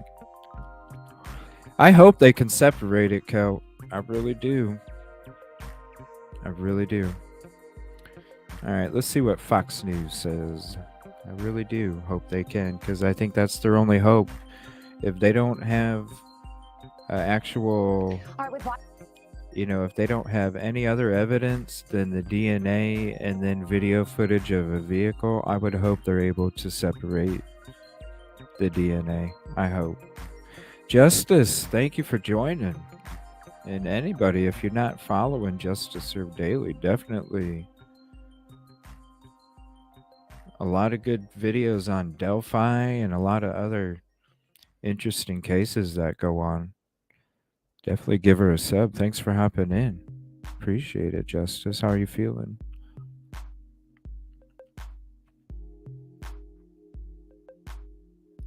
I think they'll be using touch DNA. Yeah, that is very true, Josie. Very true. And it does take a while to come back. That it does. And I'm thinking it's on the first or the second victim. It's gotta be. You know what I mean, Josie? Give a big hug. Yeah, please like and subscribe to Justice Served Daily. Great content. Good. I'm glad to hear that. All right, this is Fox News. Yeah, we talked about Hunter in the beginning. Oh, well, tell your sisters hey as well. We talked about Hunter in the beginning. Some interesting stuff there. So, if you weren't here for the first, I don't know, I'd say 47 minutes, definitely go to the first 47 on replay. It's some interesting stuff about Hunter. Across the United States in 2022, high profile. Yeah. Hello, sisters. Only way they can prove. That's what I'm thinking, Josie. Like because I could see like maybe not having their blood on the first, because trying to get it on the third and fourth, that's just a lot. But I think on the first and second, I think they would get a pretty good idea. They would have to have been cut after the first one, right? You think so? So at least the second person, there would have to be a pretty easy DNA separation, I would think, with only maybe you got the first victim, then the second victim, then maybe the third, the persons that was doing it. But you would think it would be on the first one too. I'm just hoping. I'm hoping, because for these families to not have any kind of answers during the holidays, and even for the community, all those females that live there, all the females that go to the school, it's such a small community, you know, and for them to always have to be walking around like that when they should at least have some kind of, you know, a warning device can only make you feel so comfortable. And they just deserve it. So I just hope that you know, I hope we do wake up in the morning and all of a sudden somebody's in custody, and that would be amazing. Yeah, the whole house has got to be a DNA mess for real. Exactly, Josie. Yeah. Wait, what comment did I miss here about?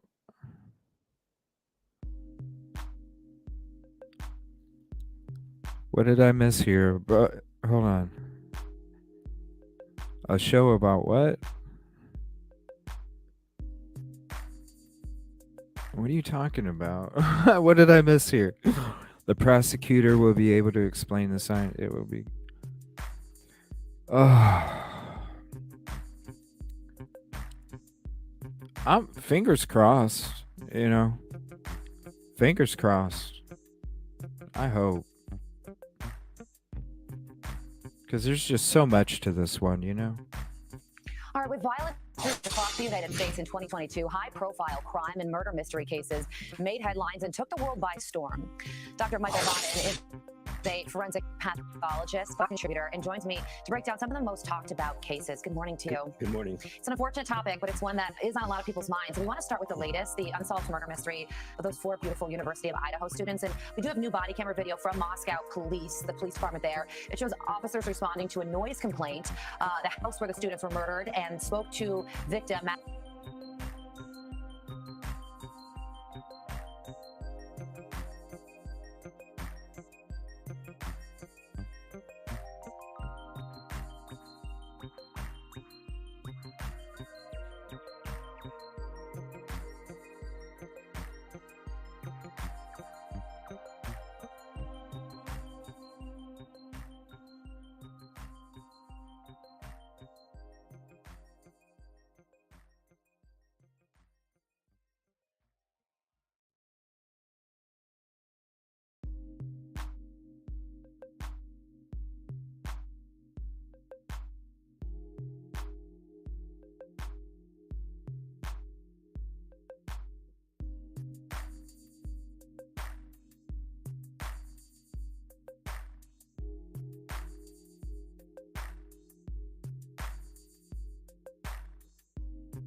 Yes, I am muted. Sorry about that. I'm sitting here looking at this chat, just losing it. Kib Kitty, I think that the reason that they're doing the 22,000 is because they already looked. Yeah, I'm okay. My head is just. I was trying to get rid of that headache before the show. It was a doozy. It was an all day kind of thing. I even took like a 4-hour nap. Because usually when my head starts hurting like crazy, I'm like, I better lay down. So I laid down. But I think that they probably checked all that stuff, Kib Kitty, when it comes to the parking. Hold on, the StreamYard's being buggy here. I think that they did. Oh my gosh. There we go. I think that they did. I don't think there's very many white Hyundais probably in the area. It's got to be from outside. That's why they're having to go to like Oregon and I mean basically look through the whole the whole state. I don't know. Is there another state involved? Is it just Oregon and Idaho? I think they just said Oregon. And yeah, it's the amount of DNA roaming through the property has got to be crazy. Not only from the crime, but before that with all the people hanging out. That's a lot of people. Especially, when they're showing up with the body cams and you hear all the people screaming and partying and shit. And you're just like, damn. Thank you for all your messages, Josie, in the chat tonight. You're bringing in a lot of great points. I appreciate that. And come on, StreamYard. I thought we already figured out that. What is going on with my StreamYard? I'm trying to respond to chat here. 58, I don't know what you're talking about. I do like wine. I was muted. The killer will be found out that I hope we wake up one morning. But the people having to live in the town, yeah, it is they should have the comfort, like especially the females in that community to have to walk around with warning devices and to, walk in groups and you can't do nothing. Like, what if you're by yourself one night because your friend's working, you're at home by yourself and, you need a bottle of water or something, because the water's is crappy there or something, so you need to get something purified or whatever, and you need to go to the store and you can't even go to the store because whatever. You're just afraid, well, I don't want to take that 4-minute drive because you never know. Yeah, well, what I heard, Josie, was before all this stuff, isn't it true that now I heard recently that there was a lot of crime that started to take place in the community and stuff. But I heard other neighbors talk about, in the very beginning of this case, other neighbors talk about how they wouldn't even lock their doors. They would just leave it open. Yeah. I'm sorry, I'm so late to the chat. Yeah, they don't lock their houses, cars. I couldn't imagine shit. When I go to the damn gas station, I'm locking my damn door. And that's just if I have to go inside for something. I'm still locking my door. Have you tried acupoint in thumb? Huh. No, I'll have to write that down and check it out and see. I'm telling you, I get these sinus headaches that turn into migraines, and it was one of those headaches where it was like, dude, you better take a fucking nap before you end up having this blown ass migraine where you can't even walk because you lose all your balance. Oh, it's all good, Justice. I hope you're feeling better. I'm glad you're in here tonight. Thank you. They did in the beginning, Coat. When they were interviewing neighbors, they were talking about how they would just leave their doors open. Yeah. Front door was found open. Yeah. Yeah, I know. Trying to get DNA in a college college house. Yeah, I love my coffee. I probably haven't been drinking enough water either. Thank you. I appreciate that. My first job was in Moscow, and I lived in. Wow. Yeah, I heard something also that it wouldn't be anything weird for Washington University, or if it's Washington State, where they would even live in the neighborhood because it was so close.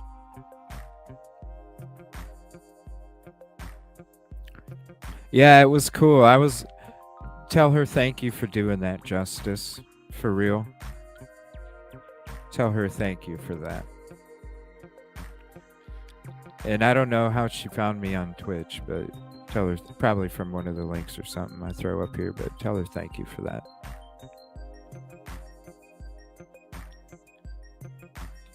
Yeah, I can imagine. And if you know the back roads, you're slipping through. That's why when they were talking about that white car going down here, let me switch to it. That's why when they were talking about that white car going this route here,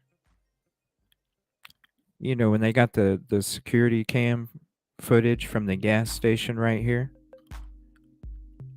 Oh, that's one thing I was going to do today. See if I could change my mouse cursor to like an arrow or something instead of this little thing. But when it first came out that this was released, that the car was on footage from this gas station right here, they were saying that they went up this way and then went down this way, and I'm just like, why would you go down major roads at 3 something in the morning when that's where LE's gonna be sitting? Like, you would have to know the back roads. You would go down the back roads, right? I don't know. Car locks, yeah. But I heard that the crime did start to rise in that area recently, and I think they were starting to lock their doors though. Video just now moving out. Yeah, I did see something on one of my videos here of somebody moving out. I think coffee. That is damn true, Silky. Coffee is as important as air. I think I have a video about somebody moving out or something. Oh, thank you. I appreciate that. Yeah, if you have Twitch, follow me on Twitch. I have 3. Well, they're on my YouTube channel, but I do gaming on Twitch as well, live streaming. But I have a CJ Evil Sims that I have 3 episodes up, so definitely check those out if you're into gaming. CJ Evil. 3 episodes so far. Well, thank you for hopping in, Punksy. I appreciate you hanging out. I always love seeing the boots hopping in. Combine the coffee with rum? Oh, no. Then, thank you. I appreciate your kind words, Punksy. If I mixed rum with my coffee between hour 2 and 3, that would be a hell of a show, wouldn't it? Yeah, thank you for the sub, Vicky. I appreciate it.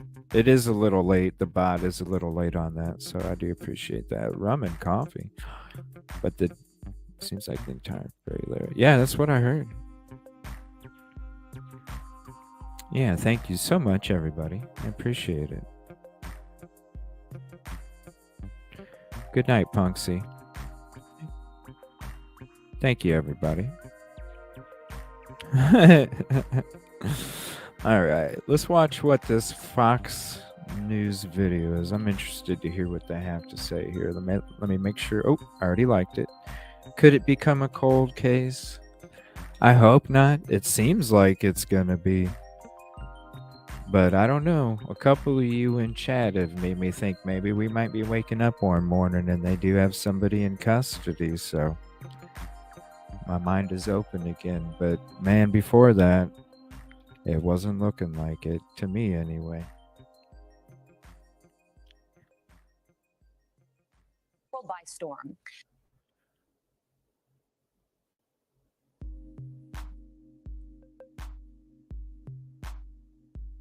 All right, with violence wreaking havoc across the United States in 2022, high-profile crime and murder mystery cases made headlines and took the world by storm. Dr. Michael Bodden is a forensic pathologist, Fox News contributor, and joins me to break down some of the most talked about cases. Good morning to you. Good morning. It's an unfortunate topic, but it's one that is on a lot of people's minds. And we want to start with the latest, the unsolved murder mystery of those 4 beautiful University of Idaho students. And we do have new body camera video from Moscow police, the police department there. It shows officers responding to a noise complaint, the house where the students were murdered, and spoke to victim Madison Mogan back in September. So take a listen to this. All right, Madison. So here's the deal. Okay, they've already said that no one here was none of the occupants that live at this address are here right now. We just received a notice complaint. We want that music turned down, and we don't want to come back again tonight. Probably good. I'm just frustrated. I'm also so sorry once again. Does that have anything possibly to do with the case whatsoever? And what are your top line thoughts on this? Well, I think it's now 6 weeks since the deaths occurred, and there's less and less information being given out by the police, and there's an issue raised in social media that have been tracking the matter as to whether they're finding anything or they do have a lot of information that isn't being released. And I think there was an issue way back at the beginning that a neighbor heard a sound or a scream around the time of the murders occurred, but that's never been flushed out as whether or not it actually pertains to what happened about 3 or 4 o'clock in the morning 6 weeks ago. I think the evidence thus far would indicate that whoever went into the residence and killed the 4 people, stabbed them with the same knife, knew the place, knew how to go up to the 3rd floor first. Apparently, it appears to be that one of the girls on the 3rd floor was a target and would have known the person. Then he went downstairs and had waken up the 2 people on the 2nd floor, stabbed them to death. The 2 people on the 1st floor, which is away from the other floors, right, were not touched and didn't hear anything.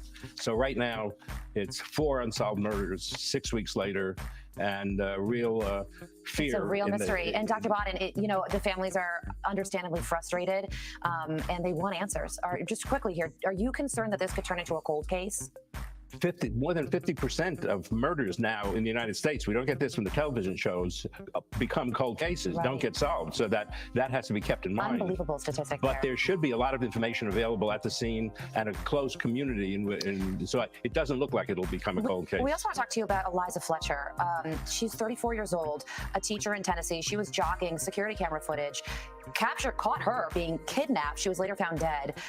What do you know about this case, and do we know the motive behind her murder? Well, what's interesting about the Fletcher death is that she's jogging, as she usually did. She's kidnapped, caught on a security video at the Tennessee University. Mm-hmm.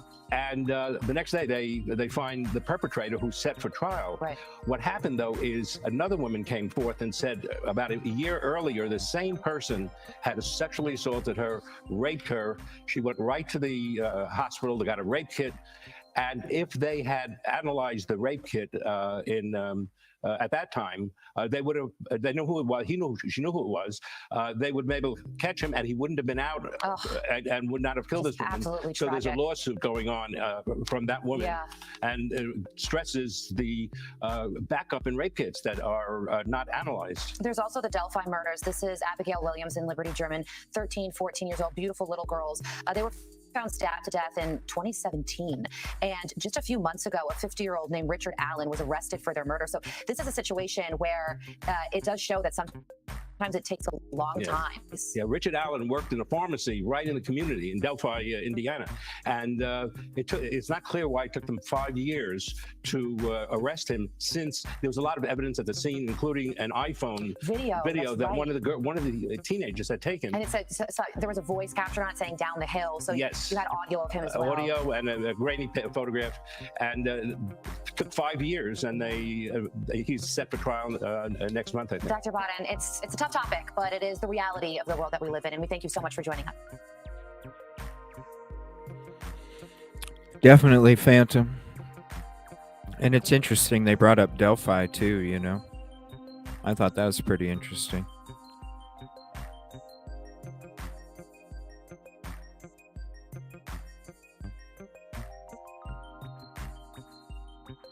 Just waiting for my StreamYard to reboot here. 1 second.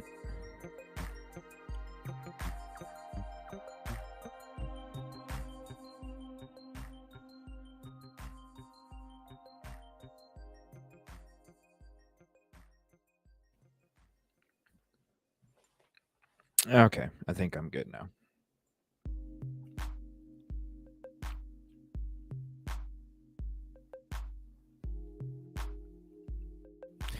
I don't know. I hope it doesn't go cold. I really hope. I hope we do wake up one morning and somebody's in custody. That would be nice. Check my email. All right, 1 second here.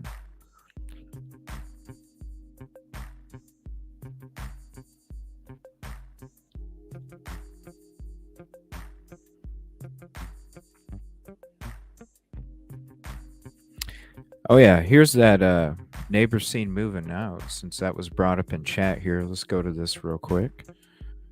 And then I'll check my email here. This is a quick video, so I'll probably have to check my email after this is done. But there's the channel. I'll throw the link to the video in chat here.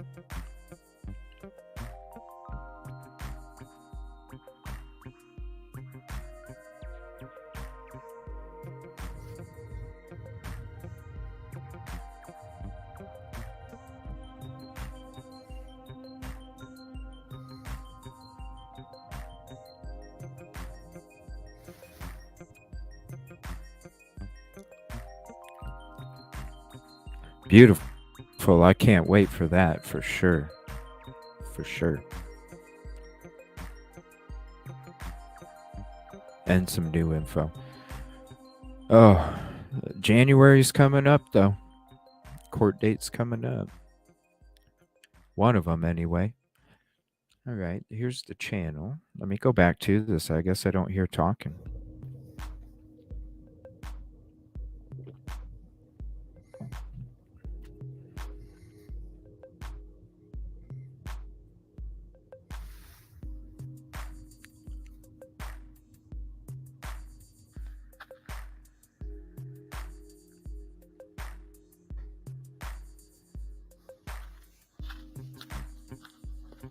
Damn, is he like creeping?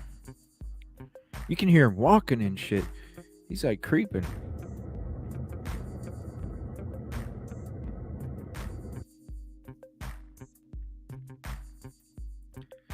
Beautiful. I can't wait, Justice. Yeah, she's like, what's going on?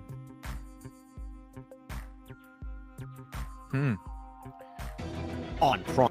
Whoa, on Prime. Crime. Yeah, I did see that pop up. I wanted to play that since somebody mentioned that in chat. Whoa, I'm not... Where's my... Oh, I'm not on... Shit, what the hell is going on? Oh, yeah, because I had to come back into StreamYard. I'm sitting here thinking I was on camera and shit. Yeah, I can't wait for that, Justice. Okay, so neighbor was moving out. All right, let me see what... I don't know. We'll give this guy another chance. It's been like 2 weeks now, maybe more. We'll see what he says. Now to the search for a suspect has reached the 6-week mark in the deaths of 4 friends at the University of Idaho. I can't believe it's already been 6 weeks and Here's still a not a link to this suspect. video. Joining us now for more on the latest developments, FBI agent and former Navy SEAL Jonathan Gilliam. Welcome back to Wake Up America. Don't say nothing stupid about Dad, please. So another one of the victim's parents has spoken out. So has the ex-boyfriend of one of the victims, Maddie Mogan's father, saying he believes the killer made a mistake at the scene, which will lead to the arrest of the killer. What are you hearing? Well, none of us have heard anything exclusive from the law enforcement. Technically, throughout this entire case, what we have heard are the opinions of the families. And I don't go on that too strong. They sometimes will know a little bit more than we do because they're close to the case, or somebody inside the investigation may give them a few clues here and there. But I think overall, what we actually see typically from the way this case is going, that the police have been pretty tight-lipped, and the families don't really have a good grasp on what the investigation is showing. Yeah, the police really aren't saying too much, but we are seeing loved ones continue talking about how this has impacted their lives. It's been hard on one of the victims' ex-boyfriends, Jack. He says his whole life was up in suspicion, even though family members say he's... Well, JLR is, you know, he's getting all the videos and all that stuff. So it's, I don't mind. Like, would I do it? No, I'm not. I wouldn't get that involved. I wouldn't even reach out to neighbors and stuff like that. That's just not me. But I think he's doing some good stuff, being out there.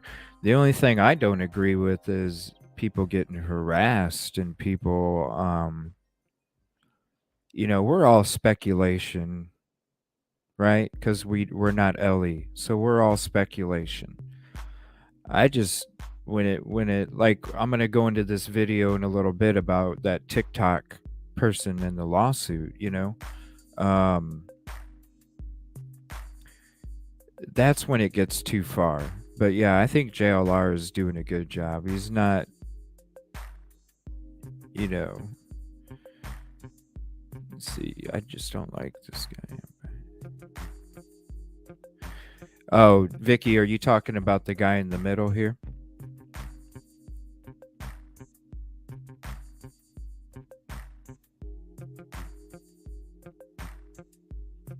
And what fraud guy are you talking about?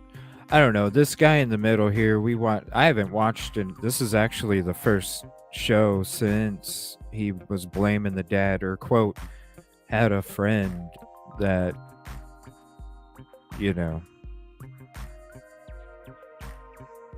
Oh, a guy? I thought it was a female that sued 2,000 plus. Wow. No, who is that? Aw, thank you, Justice. You remembered?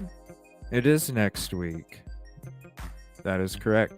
What's up, Donovan? Thanks for hopping in, buddy. And by the way, I don't know if they're still in here or not.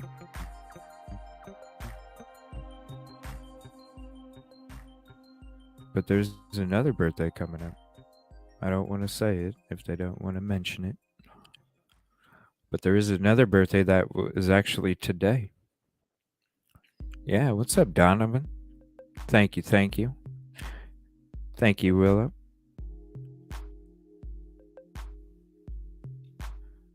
What? Who? Who are you talking to? Who are you?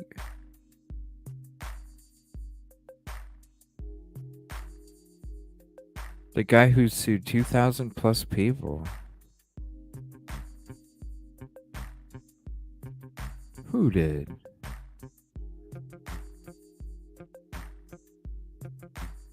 What? Are you serious?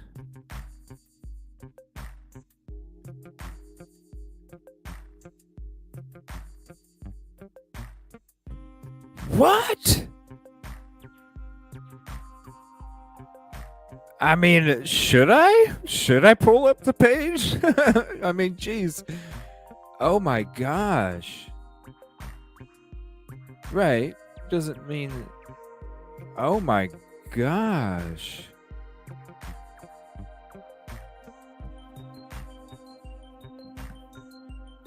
Oh my gosh. Now...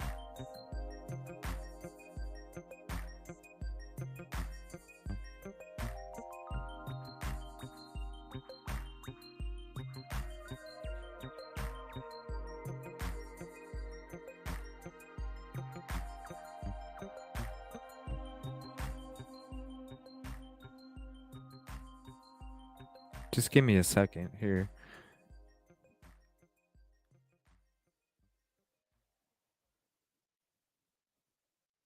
Yeah, the work he's doing, like, normally I didn't really watch too much of it, but the last couple weeks, it's like, dang, this dude keeps coming up with some interesting information. Oh, nice. So you're practicing getting ready for that? So it's not just going to be me singing Justice? I can't wait. What?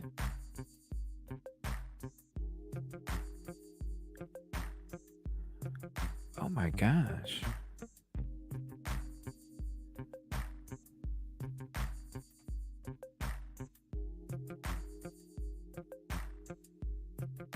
Oh my gosh.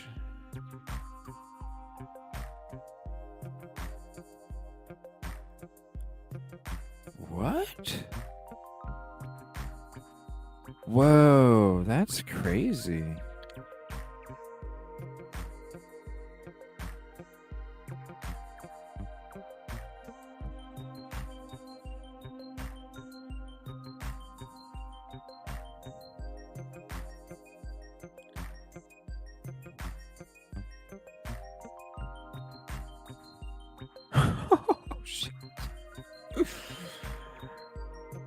Wow, yeah, that's wow.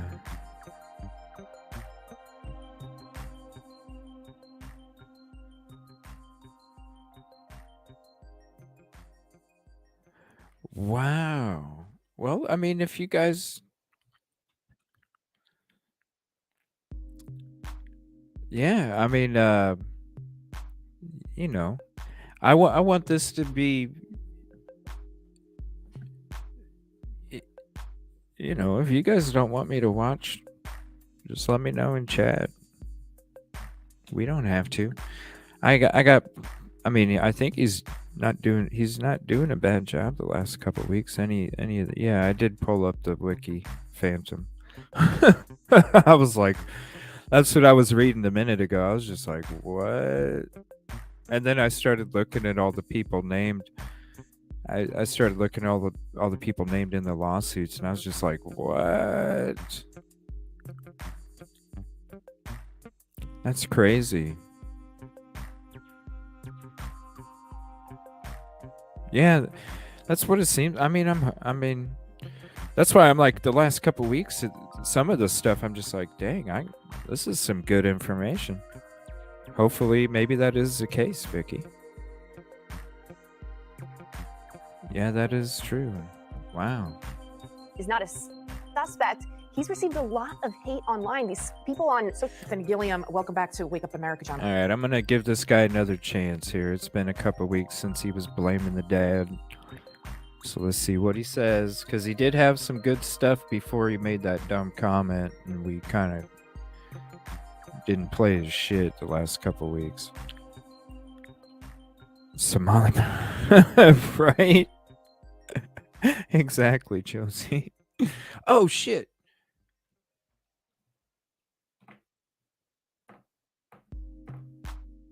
Now to the search for a suspect has reached the 6-week mark in the deaths of 4 friends at the University of Idaho. I can't believe it's already been 6 weeks and still not a suspect. Joining us now for more on the latest developments, FBI agent and former Navy SEAL, Okay. Jonathan Gilliam. Welcome back to I was Wake Up gonna America, say, Jonathan.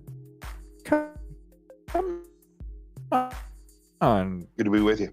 Son, victims believes the killer made a mistake at the scene, which will lead to the arrest of the killer. What are you hearing? Well, none of us have heard anything exclusive from law enforcement.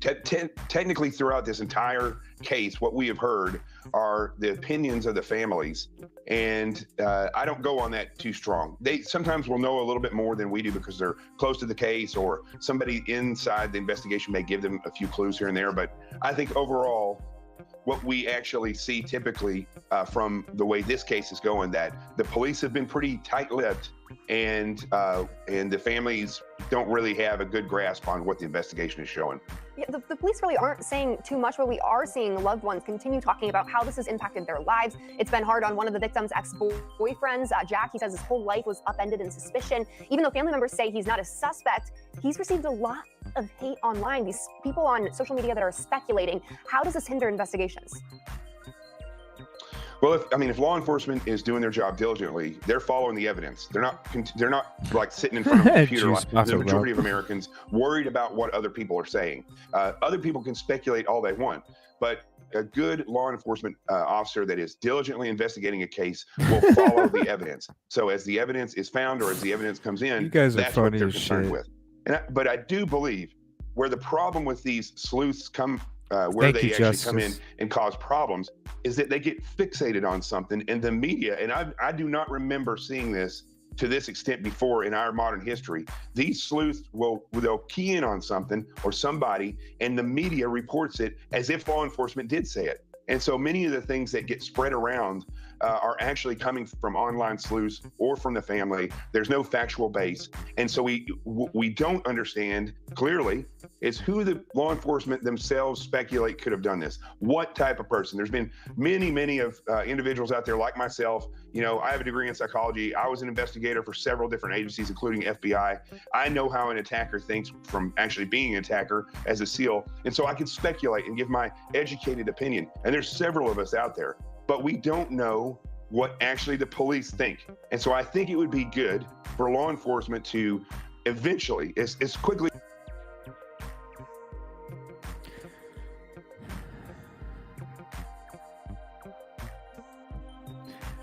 I'm just getting this very egotistical vibe from this dude, and I don't know if. Let me listen to it again,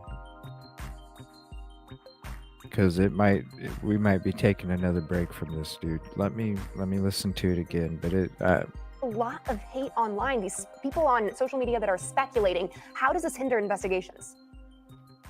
Well, if law enforcement is doing their job diligently, they're following the right. Oh yeah, let me check my evidence. email. They're not like sitting in front of a computer like the majority of Americans, worried about what other people are saying. Other people can speculate all they want, but a good law enforcement officer that is diligently investigating a case will follow the evidence. So as the evidence is found or as the evidence comes in, that's what they're concerned with. But I do believe where the problem with these sleuths where they actually come in and cause problems is that they get fixated on something in the media. And I do not remember seeing this to this extent before in our modern history. These sleuths they'll key in on something or somebody, and the media reports it as if law enforcement did say it. And so many of the things that get spread around. So he's blaming us for the news report and shit. I'm about done. We didn't even get back to what the fuck he was. I'm about done.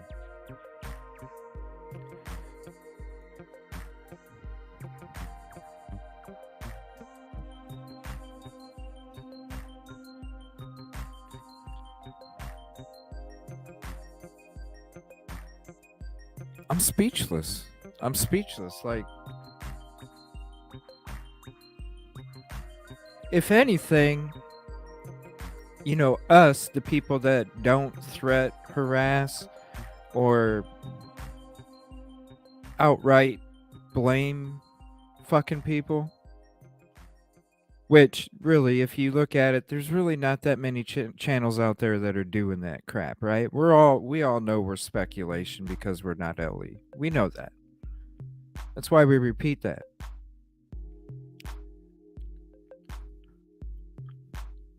But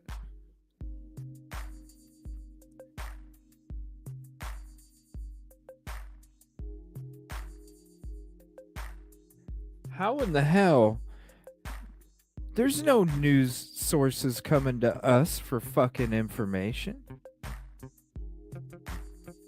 What I do before my show is I go through my news sources to see what the news sources come out with. Then we talk about it. Like, this is crazy.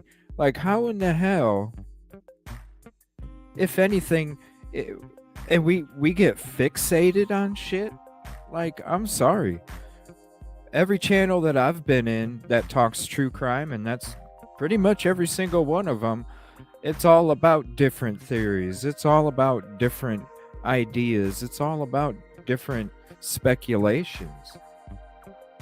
So I don't know where this dude is coming from whatsoever. I felt like giving him another shot on this show because he did come out with some good information in the beginning before he made that dumbass comment about Kaylee's dad. But I don't know. I'm gonna listen to the whole thing, but you're gonna sit there and tell me that we're the ones that are giving the local news the bad stuff, so then they're thinking that it's reported from LE, so then they're what? Is that they get fixated on something and believe where the problem with these sleuths where they actually come in and cause problems hell? is that they get fixated on something. And I Just remember let 'em seeing talk. this to this extent before in our modern history. These sleuths they'll key in on something or somebody, and the media reports it as if law enforcement did say it. And so many of the things that get spread around are actually coming from online sleuths or from the family. There's no fact. Well, I mean, like the first thing, like, yeah, the people that are on these news shows, we've even played their videos when they're showing up on news. Usually it's News Nation, right? And like the one where they take the car of, you know, they got the body cam of the car driving by, you know, and then they took the picture of a Hyundai Elantra and then put the two together. That's really good information. That's not anything. I mean, it's obvious from that show or any of these shows that they have these people on that they're not. I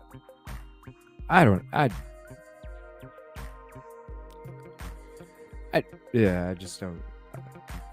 I don't get it. Actual base. And so we don't understand clearly is who the law enforcement themselves speculate could have done this. What type of person? There's been many of individuals out there like myself. You know, I have a degree in psychology. I was an investigator for several different agencies, including the FBI. Yeah, I know how I an don't- attacker thinks I from bet actually you being do. an attacker as a Yeah. SEAL. And so Yeah, he knows how to. So you know what?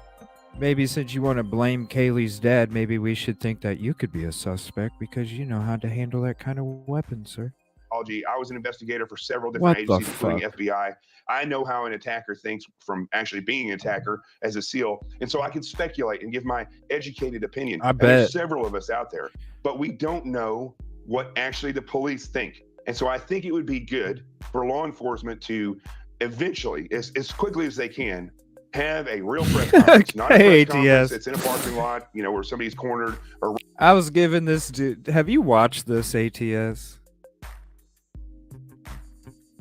Have you watched this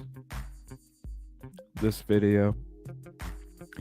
I was like, you know what? And there's a lot of new people in here tonight. So if you all are not following ATS, please follow or subscribe. The queen of YouTube right there. Have you watched this? Because like I haven't played ever since he blamed Kaylee's dad, or he had a friend blaming Kaylee's dad. I haven't played his stuff. It's been a couple weeks. And then it came up tonight and I'm like, you know what, I'll give this guy another shot. We'll listen to his stuff. And you know, because he did have some good information there before, in my opinion anyway, before he said that dumbass shit about Kaylee's dad.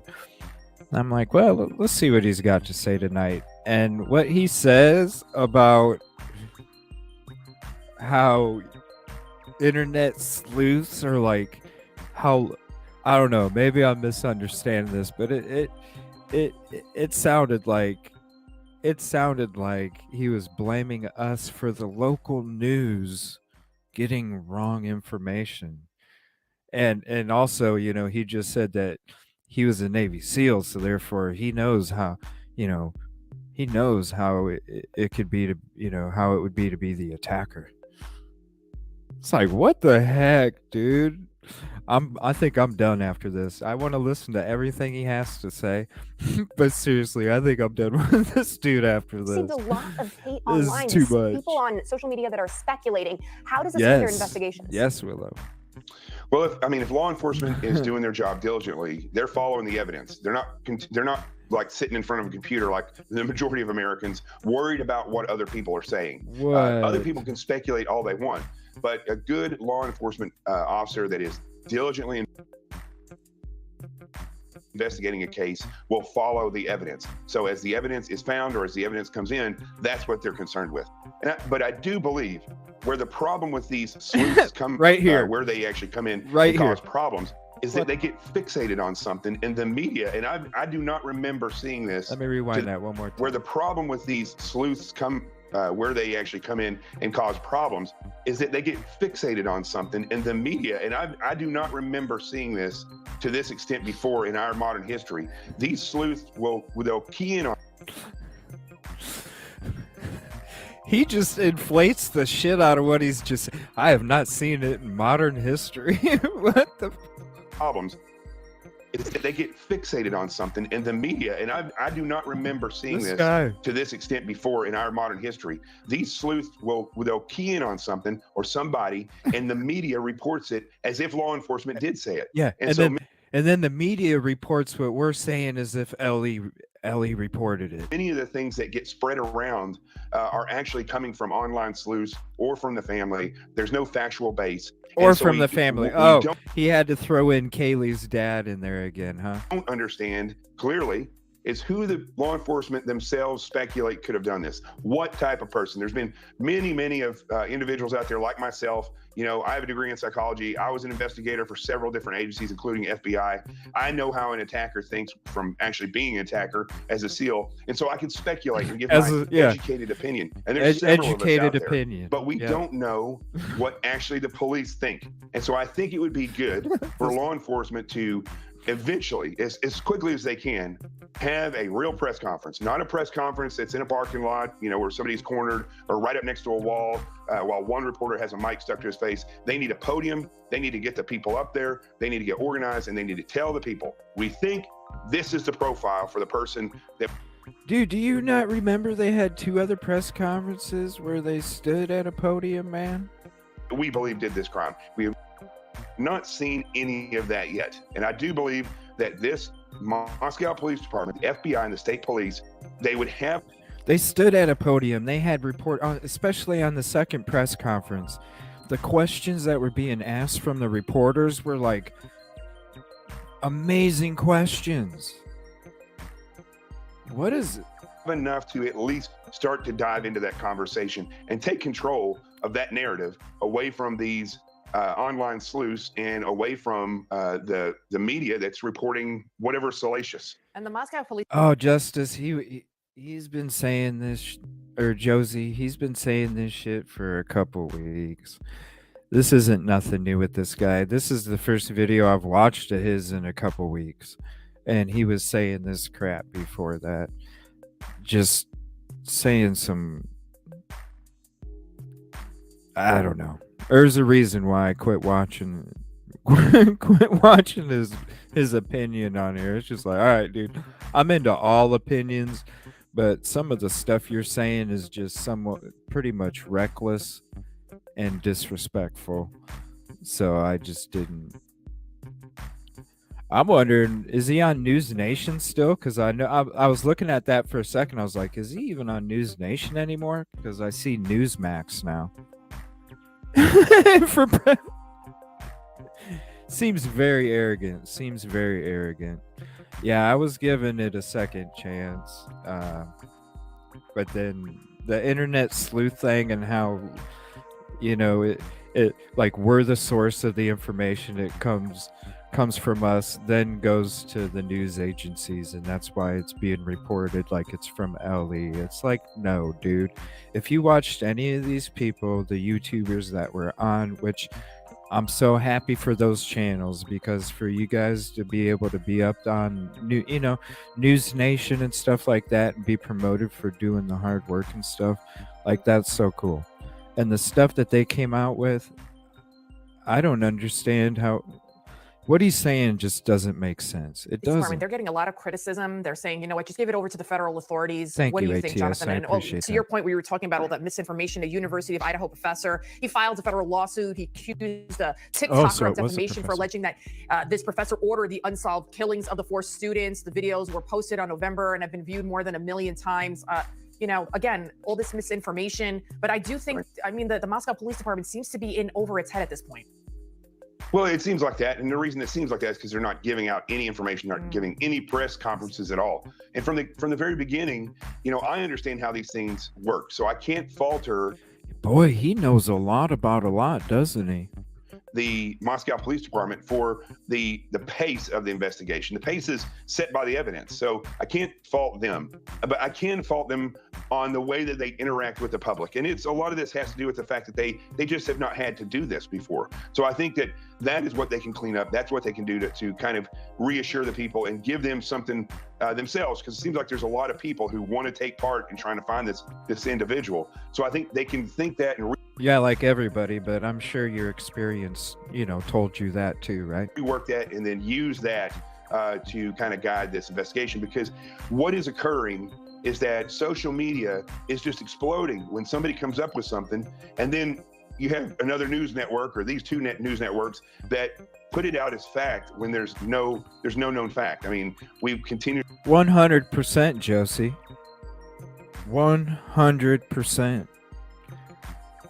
I don't think we heard. I think we frickin' helped. I mean, you can go back to all these other cases. Shit. Come on. I mean, I could think of different channels that I watched where shit came out, and it's like, it just, I don't know. Who knows? Maybe he was on a YouTuber show and they totally put him on blast, and he, I don't fucking know. There's people out there that, I don't know. Seriously seeing this with the Gonçalves family, where they say something and then it turns out it didn't really come from the police. It's being reported by three different news agencies that it's fact when we don't know that it is. I just hope that they are able to catch this killer, even with everything that's been going on. Right. It's not become a cold case. But Jonathan Gilliam, thank you so much. No, thank you. I actually thank you, because for the last few days I was like, I kind of want to see what this guy has to say again. No, thank you, because now I know I'm just gonna keep skipping past your ass. What? I'm gonna, you know what though? I'm gonna save that shit, because to sit there and blame us, what the hell? Yeah, that's not a YouTuber. We help. I mean, yeah, they're. Oh my gosh, Kelt. Something, Josie. Something. All right, let me let me go to my sub list real quick and see if we got anything breaking real quick. I do need to go to my email while we're in between. This is a picture from Kelt. Wow, that's beautiful. It looks cold. What is all that right there? Is that like steam or fog or something? What is that? Or is that like clouds up in the mountains where there's like a cloud? Thank you, ATF.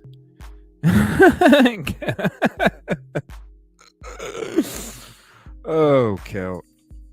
You wouldn't be you if it wasn't. Yeah, that's interesting. All right, let me it looks very pretty. Very cold. Yellowstone. Burr. All right, let me switch back to this real quick. Let me go to my next email here. This is from Vicky. Thank you, Vicky. Appreciate it. All right, we got, let me just look over it real quick.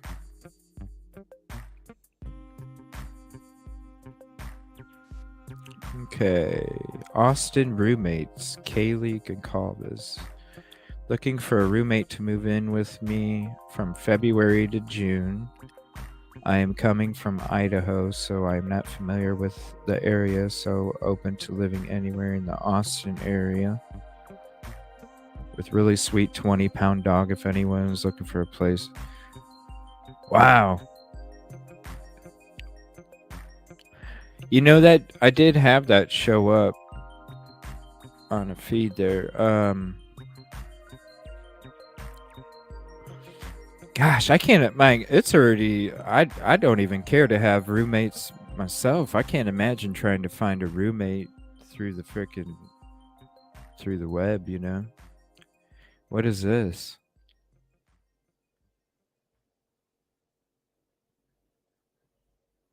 What is that? What is that, Vicky? Is that a shovel or something? Yeah, I know, Justice. It is scary to think about that. And what is Yellowstone, like 200,000 years behind its eruption cycle? 300,000? Something like that. Yeah, if you're still in the chat, Vicky, let me know what. And I do like Grizzly True Crimes videos. What is that? Let me know what that is. I'm going to let it sit there for a second. I'm going to take a look at the sub list, see if we have any breaking news coming out.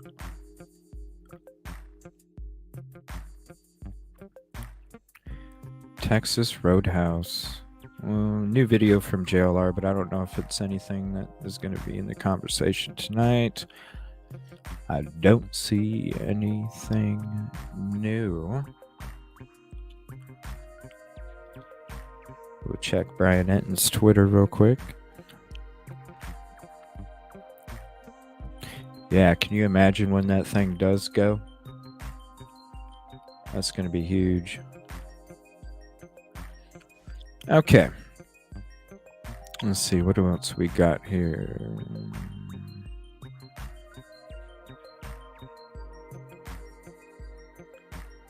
Surveillance. Yeah, that's just possible surveillance. Cell phone tower. If there's one of these that you notice I was just looking around and wondering if it could be. I mean, that is an interesting picture. It's like, what is that? And it looks like the little cement slab there. Right by the sliding glass door. Like, what is that? I think the really interesting thing was the zip ties. Like, that's just crazy. Ooh, this is a video I did want to check out from JLR. I'll go ahead and put that in there. Let's see. I've been to the volcano in Hawaii, Big Island. Whoa.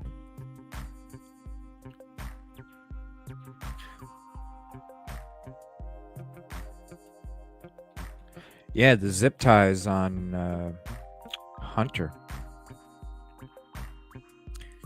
All right, so we're going to go check this video out real quick. There's the link to the channel. Brother of Ethan Chapin. And I'll put a link to the video here as well.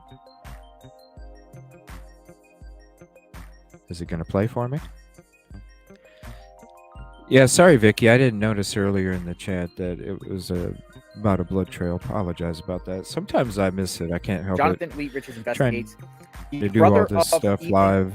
Chapin I miss speaks. things here and there, Eric so I do Chapin, apologize. Half brother of Ethan Chapin is purportedly speaking out on Reddit and just shared a little information about how the family is coping and what the family is doing right before Christmas. And I want to share with you what he said. Check this out. So this is a Reddit thread titled, "I know Ethan's family visits here." And it's centered around the Moscow murders. And there was a post a day ago. Felt like it's All right, we'll go ahead and read it real quick. Yeah, that's crazy, Justice. Okay.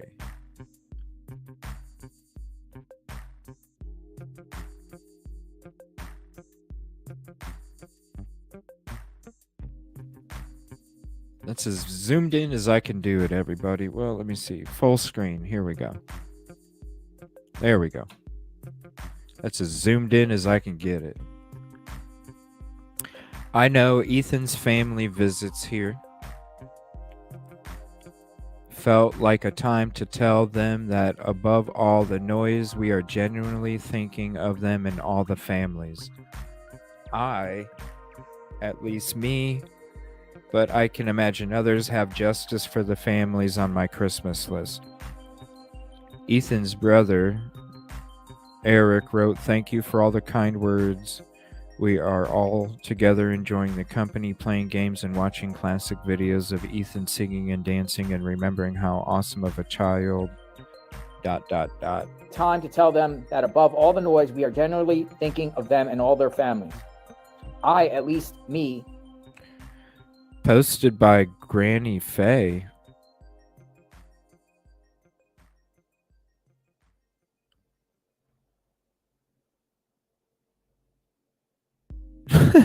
I never noticed that. That is interesting. "But I imagine others have justice for the families on my Christmas list." And there has been a response from someone, Eric98274, Ethan's brother, verified. Thank you all for the kind words. We are all together enjoying the company, playing games, and watching classic videos of Ethan singing and dancing and remembering how awesome of a young man he was. There are tears, don't get me wrong, but at this moment we have smiles. And then people are responding to that comment. So it's someone, and I just want to show you one other post here. Someone said, "Hey, Chapins, thinking of you. We'll be at Priest this New Year's week if you want to grab a drink if you're in town." And then someone said, Eric98274, Ethan's brother, thank you. So whoever this Eric98274 is, they are claiming to be Ethan's brother.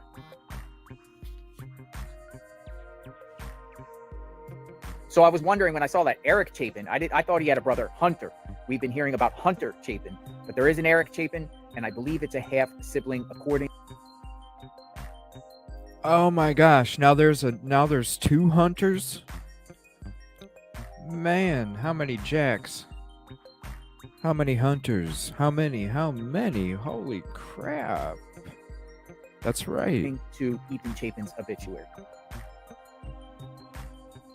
This was a obituary set up on legacy.com. Ethan Chapin, scrolling down here, talks about Ethan from Priest Lake, Idaho, a triplet.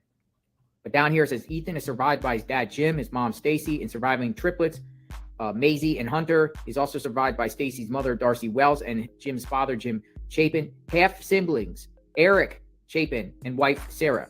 So Eric Chapin is listed as a sibling. So follow that Reddit thread. I don't know if he's going to keep responding. Maybe he'll provide more info, maybe provide more insight about the family or whatnot. Ethan Chapin is one of the victims, 4 victims brutally stabbed inside a home in Moscow, Idaho during the early morning hours of November 13th, 2022. Police have made no arrest. Everyone is wondering how the families are doing. Everyone wants to know about the families of the victims. There's still a killer out on the loose. Families are devastated. Families want answers. I will share more information as it comes through. Subscribe to my channel, hit the notification button. I am covering this case extensively, monitoring online activity. I was boots on the ground. I was in the area looking, at street cams and surveillance. Authorities are looking for this white Hyundai Elantra. Who did this crime? Was it someone around the home? Was it a fraternity? Was it a friend? Was it a family member? Was it a sorority person, fraternity person, like I said, stalker, an X factor that we don't know about, a serial K? Who did this? Who did this crime? Hopefully authorities find out soon. Yeah, we're all wondering. Safe, God bless. We're all wondering. We are all wondering. Huh. That is pretty interesting, though. Jonathan. Oh, will it please? I even cut out some of these videos today, too. That was one of my things. I was getting rid of some of these videos, and I kept 200 and some. Let me see here. Kaylee's ex-family speaks out. Was the driver lying about his alibi? Huh.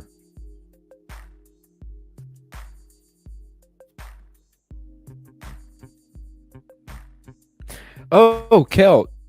Did you see if there was, you said something about looking for another channel that had the Delphi, what was that one channel we were watching? And then you brought it up about looking for another channel that has like the walkthroughs and stuff of the actual scene and everything like that. Do you remember what I'm talking about? All right, the incel theory, that's a long... The incel theory does make sense, too. It definitely does. There is one Delphi video I do want to watch. It's from like 2 weeks ago that we never got to. I noticed it as I was cleaning up my folder tonight, or earlier today. I was like, oh yeah, I forgot to play that video. All right, let me, we'll definitely get into this one in the next day or two. We won't be on that much longer tonight to get into that one. Let me hear what Michelle After Dark has to say about this. The driver maybe possibly lying about the alibi. I haven't heard anything about that yet. Did I email? No, it wasn't emailing more. It was from a show. Maybe a week ago, Kel. When we were looking at, remember we were watching the dude that was walking through, and then he showed where the LE was standing in the picture. He actually walked us through the whole scene and everything. Do you remember that one? This is Michelle After Dark. This is her channel, and I'll put the link up in the chat once we start watching the video. I want to hear about this. Was the driver lying about the alibi? Yeah, thank you so much, Josie. Big contributor tonight. Thank you. Good morning, everyone. My name is Michelle. I hope you're doing well. Welcome to another video. It is Monday morning. I hope all of you had an excellent Christmas. Today in the UK, it's Boxing Day. Which I don't know what Boxing Day is all about. What's Boxing Day? But it's just another normal day for me. So I am going to talk about the Idaho 4 murders Never heard of it. This morning. Now, in the last few days, I've been talking about psychology. I've kind of been following one video on from another, talking about a profile that I put together based on psychology and based on the little we know about There the we killer go. I can get the early on words in this on case. And I closed stand by captioning. that profile. I've talked about it quite a few times, and there's nothing that's led me to believe that it needs to be amended in any way. Apart from number 10, Lone Wolf, which, again, I've talked about this in the last few videos, that could there be more than one person involved? Yes, absolutely. Although I believe only one person did the actual killings, I think there are other people who know about it, maybe even planned it. I do think this is very planned. I don't think this was a spur of the moment crime of passion from an impulsive person who was so angry that they just saw red, just completely lost it, and stormed into that house and killed 4 people. I just don't think that happened. Good night, Josie. For Thank all you. of the reasons that I've discussed in previous videos. But what I want to do today is move away a little from the psychology. I don't know how well my psychology videos are received, to be quite honest. They tend to get lower views than other videos. Maybe the titles don't draw people in. I don't know. But I think psychology, looking at a potential profile and looking at what psychology can tell. I think I have a theory on why. It's because this, and I apologize for it being on mute the other night when we were watching one of these videos and you guys were just watching the dogs run around in a crop field waiting for it to take a shit. But honestly, like, you guys are speaking truth, because I sit here and sometimes I get zoned out and I do watch to wait to see if these dogs are taking a shit, because it looks like that's what the video, like they're just looking around for a good place, smelling around. Where's a good place? Where's a good place? Tell us about a potential killer who would go into a house. Look at that beautiful scenery. Wow. Like, take a huge risk, go into a house and stab 4 people to death. That person has got a very particular set of psychological traits. Yeah, she's got good shows. Psychology is the key to this case. But again, I don't know how well my psychology videos. She's got a lot of good videos too. Sometimes I just get zoned in the dogs running around, that's all. So what I want to do in this video is pick up some of the news that has come out over the last few days that I haven't personally talked about. Other people have, but I just want to give you my take on these things that have come out. So this was published on Christmas Eve, 2 days ago, and this is about Jack D. So this is Kaylee's ex-boyfriend. And I know a lot of people have talked about Jack. A lot of people absolutely think he's the killer because he's Kaylee's ex. And just for the fact that he's an ex-boyfriend draws up some red flags. And it does. It does initially. Kaylee ended it. If you think about the animosity, if you think about the anger that might have caused, yeah, it's a red flag. Now, police very early on in the case said they weren't interested. Didn't think he played any part in the killings. However, it doesn't stop people talking about it, blaming him, think the cops are wrong, etc.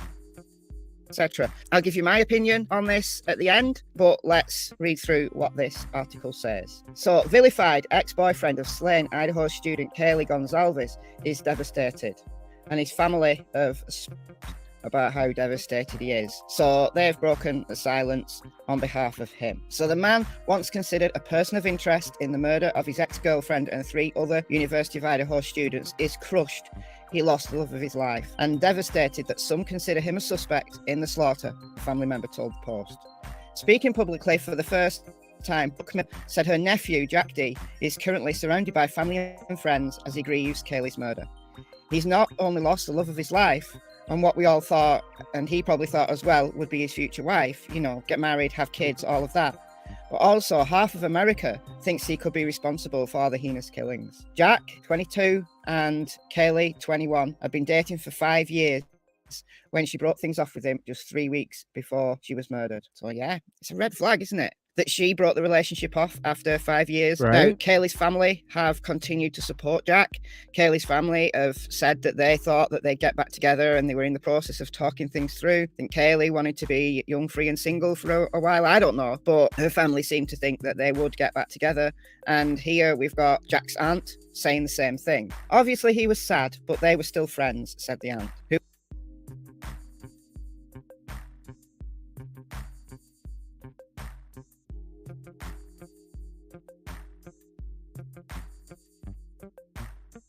would only say that Kaylee was planning to move away and the split was amicable. So it could be that she broke it off with Jack because she got this job. She knew she was moving away. She didn't want a long distance relationship. Maybe it was kind of an unwritten thing that they'd get back together eventually. Maybe when Jack finished his studies, maybe he was going to move to Texas with Kaylee.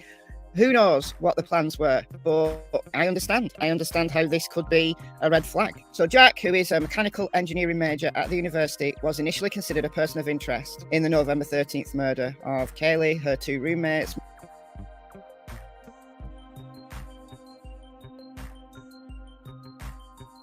Maddie, Xana, and Xana's boyfriend, Ethan. In the hours before their deaths, Kaylee and Maddie tried to call Jack a total of 10 times, but he didn't answer, and he said he was asleep. Police in Moscow later said that they looked into and cleared the phone calls, and on November 23rd declared Jack was no longer considered a suspect.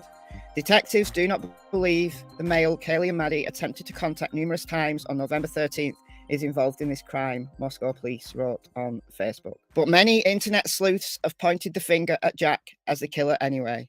In a YouTube video posted by the account Reporter Room on Thursday, the host pointed out Jack's red flags in regard to the case, noting that he and Kaylee had recently broken up and that the dog they bought as a couple did not alert to an intruder and was not harmed. Well, it has been stated by the police that Murphy, looks like a golden doodle or a labradoodle, he was not much more than a puppy and he was in another room. I think he was probably in Kaylee's room.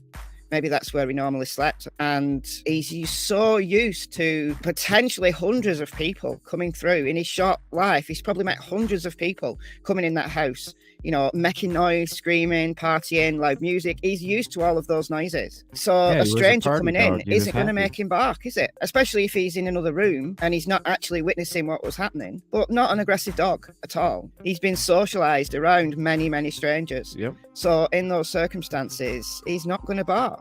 And even if he did bark, who would hear him? Because the only people in the house were the surviving roommates. And maybe if Murphy was a barker, let's just imagine that Murphy was a barker, maybe they'd sleep through barking. But he wasn't a barker. Kaylee's family have said that Murphy wasn't a barker. He was just so used to people. So I don't think that means anything whatsoever. I think the people who are saying, well, Murphy didn't bark, we don't know Murphy didn't bark. But if he didn't bark, so what? And he wasn't harmed because the killer probably didn't see him. If he was in another room, probably didn't see him. But as mentioned, Kaylee's plan to relocate, this Reporter Room said, we all know the most dangerous time for a woman is when she's trying to leave.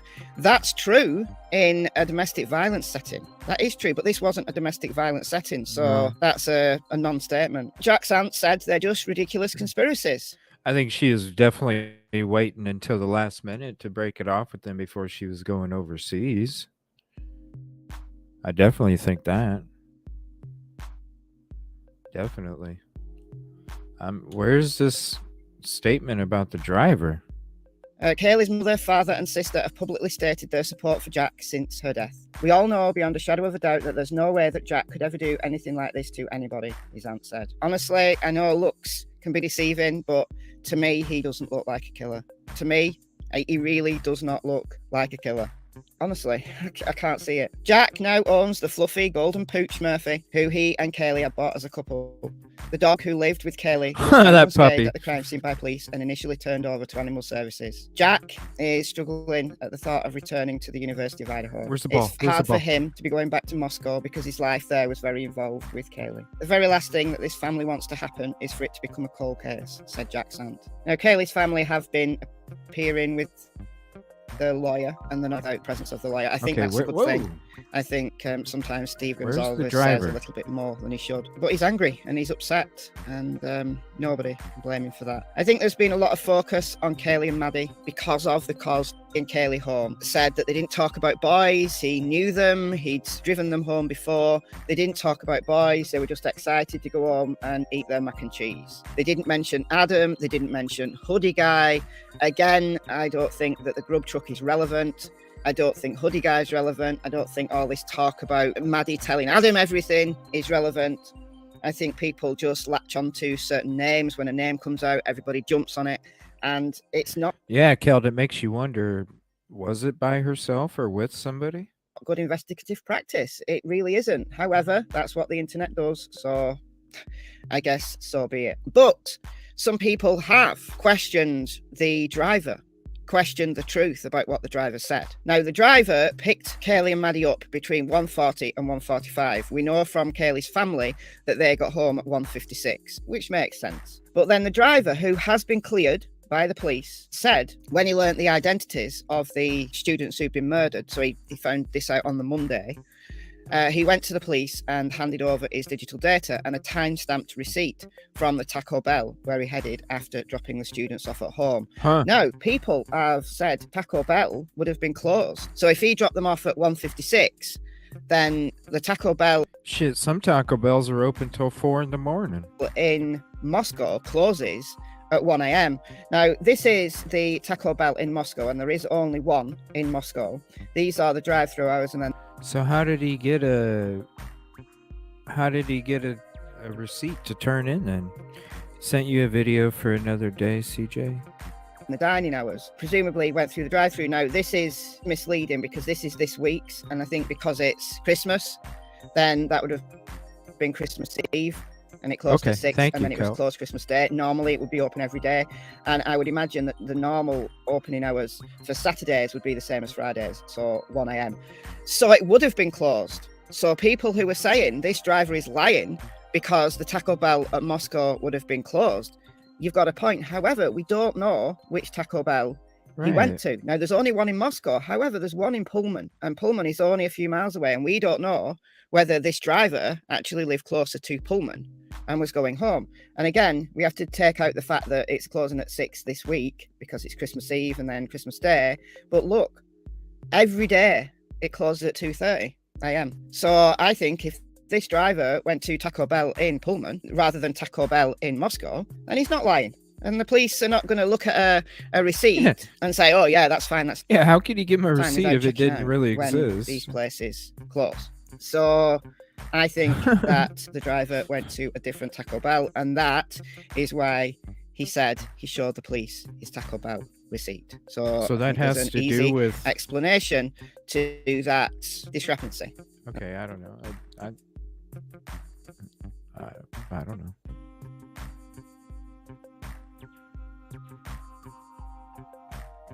I don't know. Okay. Let's see. I want to watch this about this. Well, let's see who's talking about it. Hold on. This TikTok lawsuit. So we'd like to welcome this morning former FBI Special Agent Tracy Walter I like her. to offer Okay. insights about this lawsuit. We're so excited that you're here because so many facets to this. So this lawsuit points to a number of videos posted to the platform that attempted to tie the professor to the killings. Where do we draw the line for these TikTok quote-unquote detectives who are trying to do their own investigating, Tracy?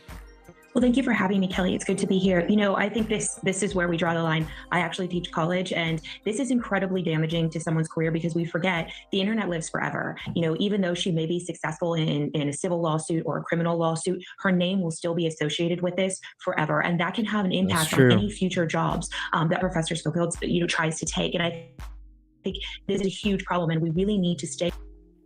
You know, it'd be interesting since, well, I guess New Year's is this weekend too, so never mind. Away from naming names and naming I wonder what the normal regular Saturday night hours are for that Taco Bell. We won't know for another week and a half or so.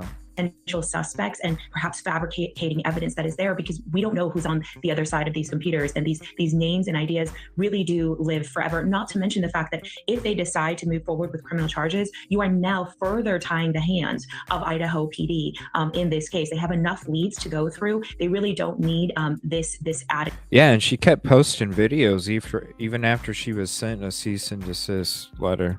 Work. Those are really good points. And, you know, this lawsuit, it also mentions the TikTok user claimed the professor was in an alleged romantic relationship with one of the victims. So how does this play into the investigation, if at all, would you say? My hope is that this doesn't play deeply into the investigation. I do feel like that most of this is untrue and not fact-based, but the reality is the police are really doing their best to investigate every lead. And so they are going to probably have to go and examine this lead. They have probably already cleared her as a suspect. I would imagine that happened weeks ago. And so again, we have to remember that we're adding things to do on their very, very, very full plate of legitimate things to do. You know, and you outlined some of these things. What do you believe there's a significant holdup to this police and FBI investigation because of instances like these? You know, I think that there's a holdup for a couple of different reasons. I do think that this is a scene where evidence, in my opinion, had to have been left to the killer. I don't think you can have this violent of a scene Right. with evidence, without evidence. I just don't think that that's possible. Yeah, The fact there's that they gotta be held a the crime bunch. scene is very telling. Uh-oh. I've personally never held a crime scene that long, but I'm not upset with the fact that they have controlled it, because once they release it, anyone can go through the crime scene, and if any new evidence is found, it's most likely not admissible in court if they decide to prosecute someone for this. And so, Yep. you know, they can be ripping out floorboards, ripping out carpet, ripping out drywall. Those are all things that they can take with them in this investigation. And I do think that the killer left something behind. So I think that's actually a good thing that law enforcement hasn't released this crime scene yet. However, having to track down leads like this TikToker, like perhaps false tips that come in, really do tie their hands in terms of processing the evidence at this crime scene. All right, Tracy Walder, it's always... I do like what she has to say a lot. I've been pretty happy that they've been having her on News Nation a lot. I really like what she has to say. I'm surprised they haven't had Jennifer Coffendorfer on there lately. I'm surprised about that. And yeah, that lady, she did it to herself. I mean, she was even sent a cease and desist letter, you know? So if you don't stop at that point, you know, you really need to rethink some shit, you know? Lies for clicks. Yeah, exactly. Yeah. And the shitty part is that shit right there can, even though we're not involved in any kind of shit like that, that can definitely affect what we do, you know? Because then there's certain, it's just, that's just going too damn far. All right. Crime scene to courtroom. This is something that it was 9 days ago. This is something I wanted to check out. The Allen and Klein Delphi murder. Crime scene to courtroom. And I've been hearing her being brought back up in this, so I thought about maybe rewatching that maybe tomorrow, since it's so late tonight already. So I'm gonna go ahead and click on this real quick, and we're gonna go into this video for a second. Crime scene to courtroom. I'll put the channel link in the chat.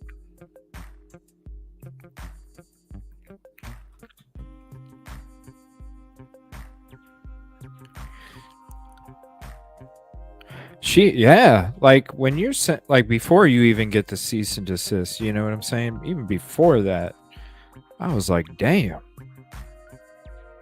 Saw her videos in the YouTube. Yeah, well, I mean, it was probably for clicks, you know what I'm saying? I mean, it had to be, because if you're still going on after you get a cease and desist letter, you're probably just trying to save face with all the shit that you're saying, and so you'd look like a fool if you weren't coming out doubling down. She probably even doubled down on it, you know, just to not look like a fool. But man, hey, Justice served. The fact that we have Justice Richard served. Allen coming forward to a conservation officer, giving some details. All right, so let me go ahead and turn on the closed captioning for this. Like this video, I'll throw the link for the video in the chat. Give me 1 second, and then we'll sit back and we'll watch a little bit of what they have to say. I'm interested because I always felt the Kleins and Allen were connected this whole time. And I can't wait to do some Delphi. I'd like to have a night. I got work off all week, so we should have a Delphi night one of these nights, right? All right, there's the link to the current video.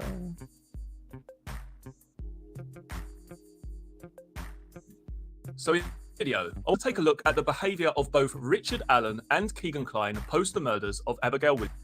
This place, I believe, is the fact that we have Richard, conservation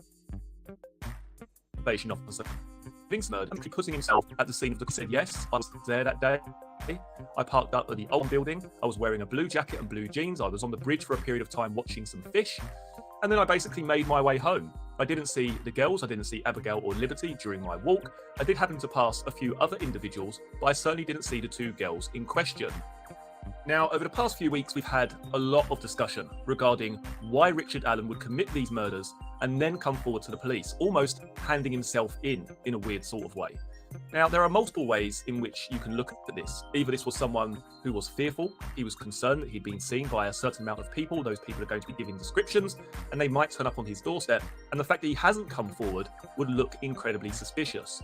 Or you could take the other stance, which is that maybe this person wanted to insert himself into this investigation. Maybe he got something from this. Maybe he got some sort of sick thrill from this. Not only had he committed these two murders, now he's almost hoodwinking the authorities. He's inserting himself into the investigation. He's pallying up with those people who are actually looking for him. Now, my interpretation of why Richard Allen came to law enforcement is simply because he was worried by the fact he'd been seen by those juvenile females near Freedom Bridge. He was concerned, got a good look at his face, and that he may be identified at a later date. Combine that with the fact that we also had a passing motorist, a lady who claims that she saw a man wearing a blue jacket and blue jeans covered in mud and blood. He would have been aware, most likely, of that passing car. He would have been aware of those juvenile females that he passed very close to near Freedom Bridge. And after the murders, he thinks to himself, "Do now."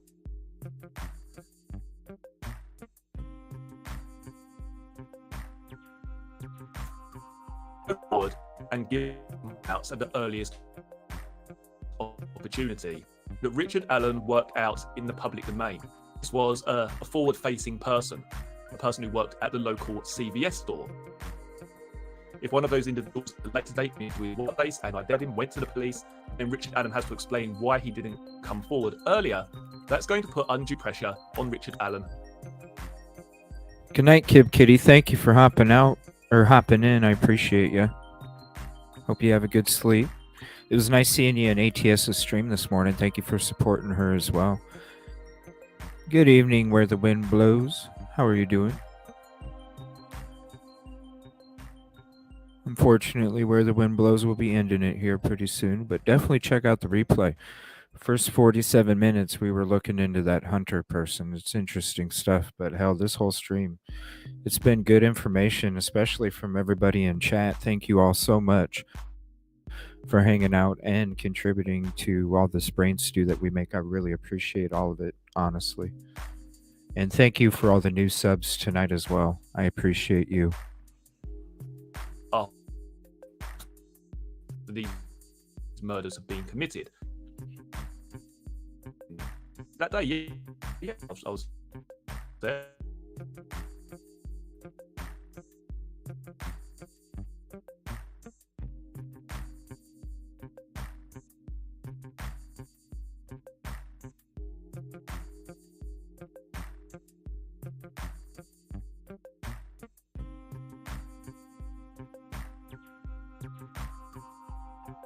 Liberty German's cell phone. So Richard Allen's own mind, and his it's often go for a walk in that area. I didn't see the girls. This is what I was wearing.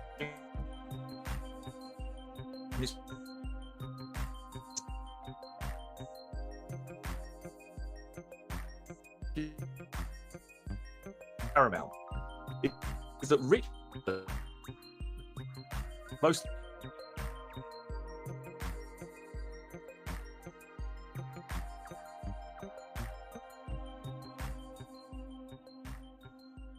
Sorry, I don't know if everything's going crazy on your guys' side, but my StreamYard is flipping the fuck out.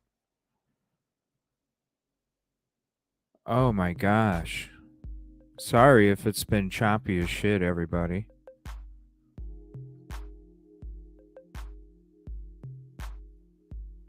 Yeah, is it back to normal here? Holy shit. Like, all of my shit was going haywire. Here, let me rewind this a little bit. I'm gonna hop out while it keeps playing, and then I'll join back in. Give me one moment. So in Richard Allen's own mind, his safest bet is to appear this is what I was wearing. And it's really interesting what about the fact it's wearing.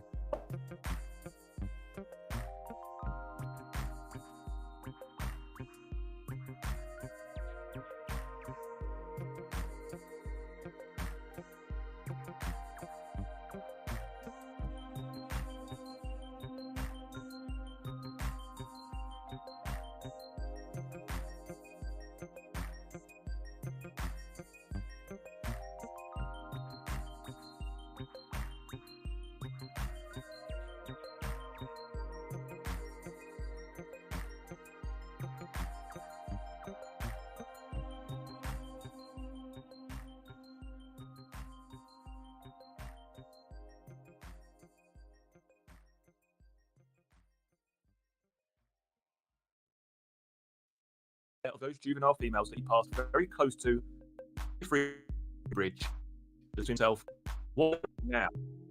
These girls photographed. How am I going to explain I didn't come forward and give the police my whereabouts at the earliest opportunity? Also remember, Richard Allen worked out in the public place. This was a person who worked at the local CVS store.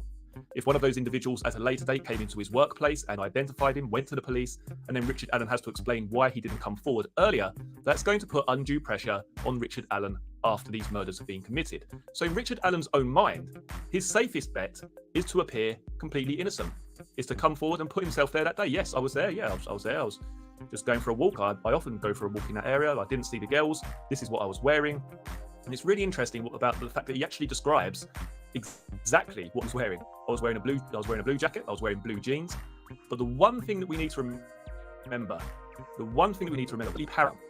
is that Richard Allen most likely had no idea that he'd been caught on Liberty German's cell phone. Now, putting yourself in the position of Allen here for one moment, he believes he's been seen before the murders. He believes he's been seen after these murders. But one thing that he is convinced of at this point in time before he approaches law enforcement is that no one, not one single person, has seen him with the girls.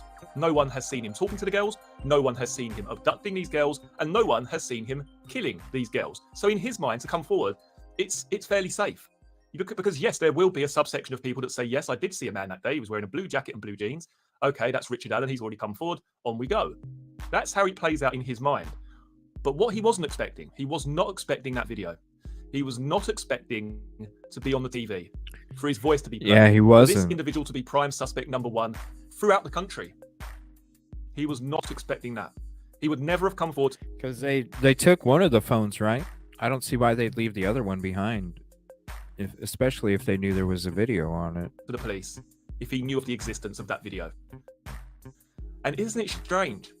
They knew who they were looking for. We're looking for this individual. This is the person that we guys down the hill. Can you imagine what went through his mind when he saw that on the TV, when he saw that on the news? He must have been thinking to himself, well, my days are numbered. They're going to be coming for me in the next hour. They'll be here tomorrow to arrest me. And they never arrived, did they? They just never turned up on Richard Allen's doorstep until more than 5 years later. Now, when we take a look at the behaviour of Keegan Kline post the murders of Abigail Williams and Liberty German, it's very, very telling, I believe. Now, we know that both Keegan Kline, he himself and his father went to Vegas shortly after the murders of these two girls. And during that trip, something spooked him. He was really concerned by something that took place. Maybe it's his involvement. Maybe it's his knowledge of what took place. But what we do know is that there was a big press conference held on the 22nd of February, 2017. It was when lawyers... Yeah, for some reason, I thought there was only just one phone. But for some reason, I thought I heard something about another, like there maybe being another phone and it was taken. Enforcement released more details about the man that they were looking for, the man on the bridge, the voice of the man on the bridge. And this concerned.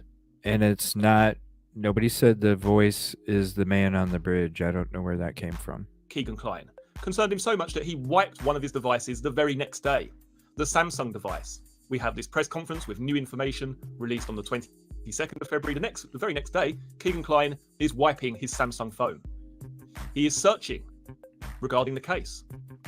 Tips pour in over Delphi killings. He's listening to the man's voice on the bridge over and over again.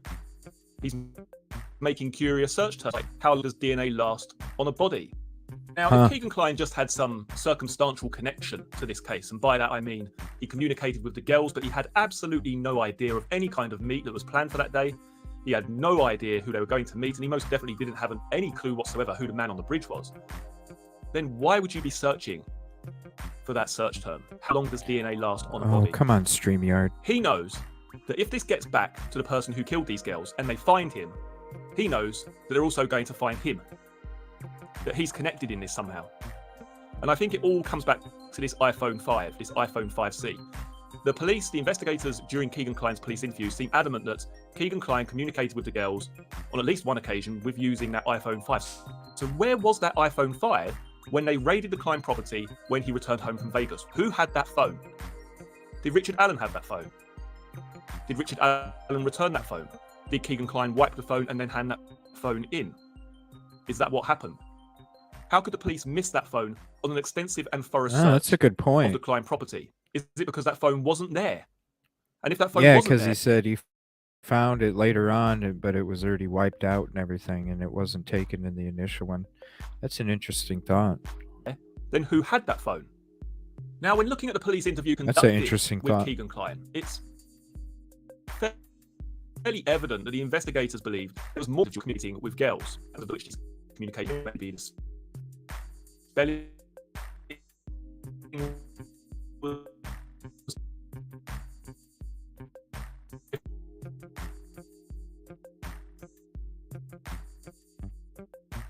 absolutely.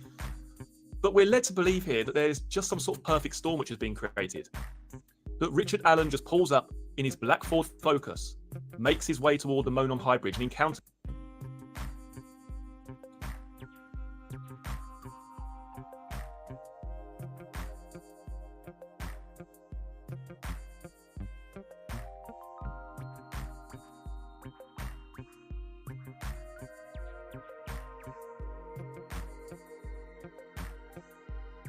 Wow.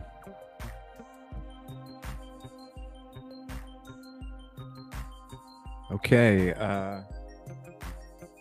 okay, I think StreamYard caught up. Oh my gosh. Well, holy crap.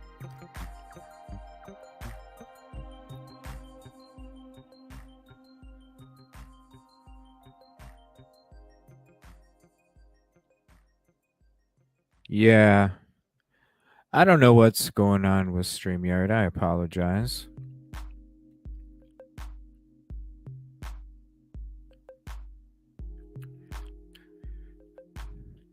Yeah, sorry about that. I apologize. I don't know what's going on with this program.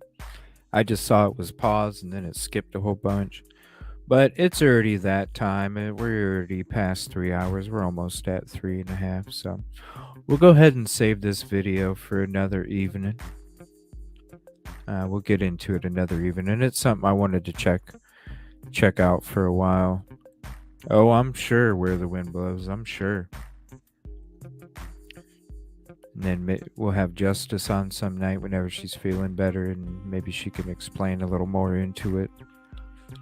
So, all right, everybody. I'm going to go ahead and end the stream for the evening. I really appreciate everybody hanging out, contributing with the... yeah, thank you so much, Where the Wind Blows. Definitely appreciate the support, even in replays. You know what I'm saying? Thank you.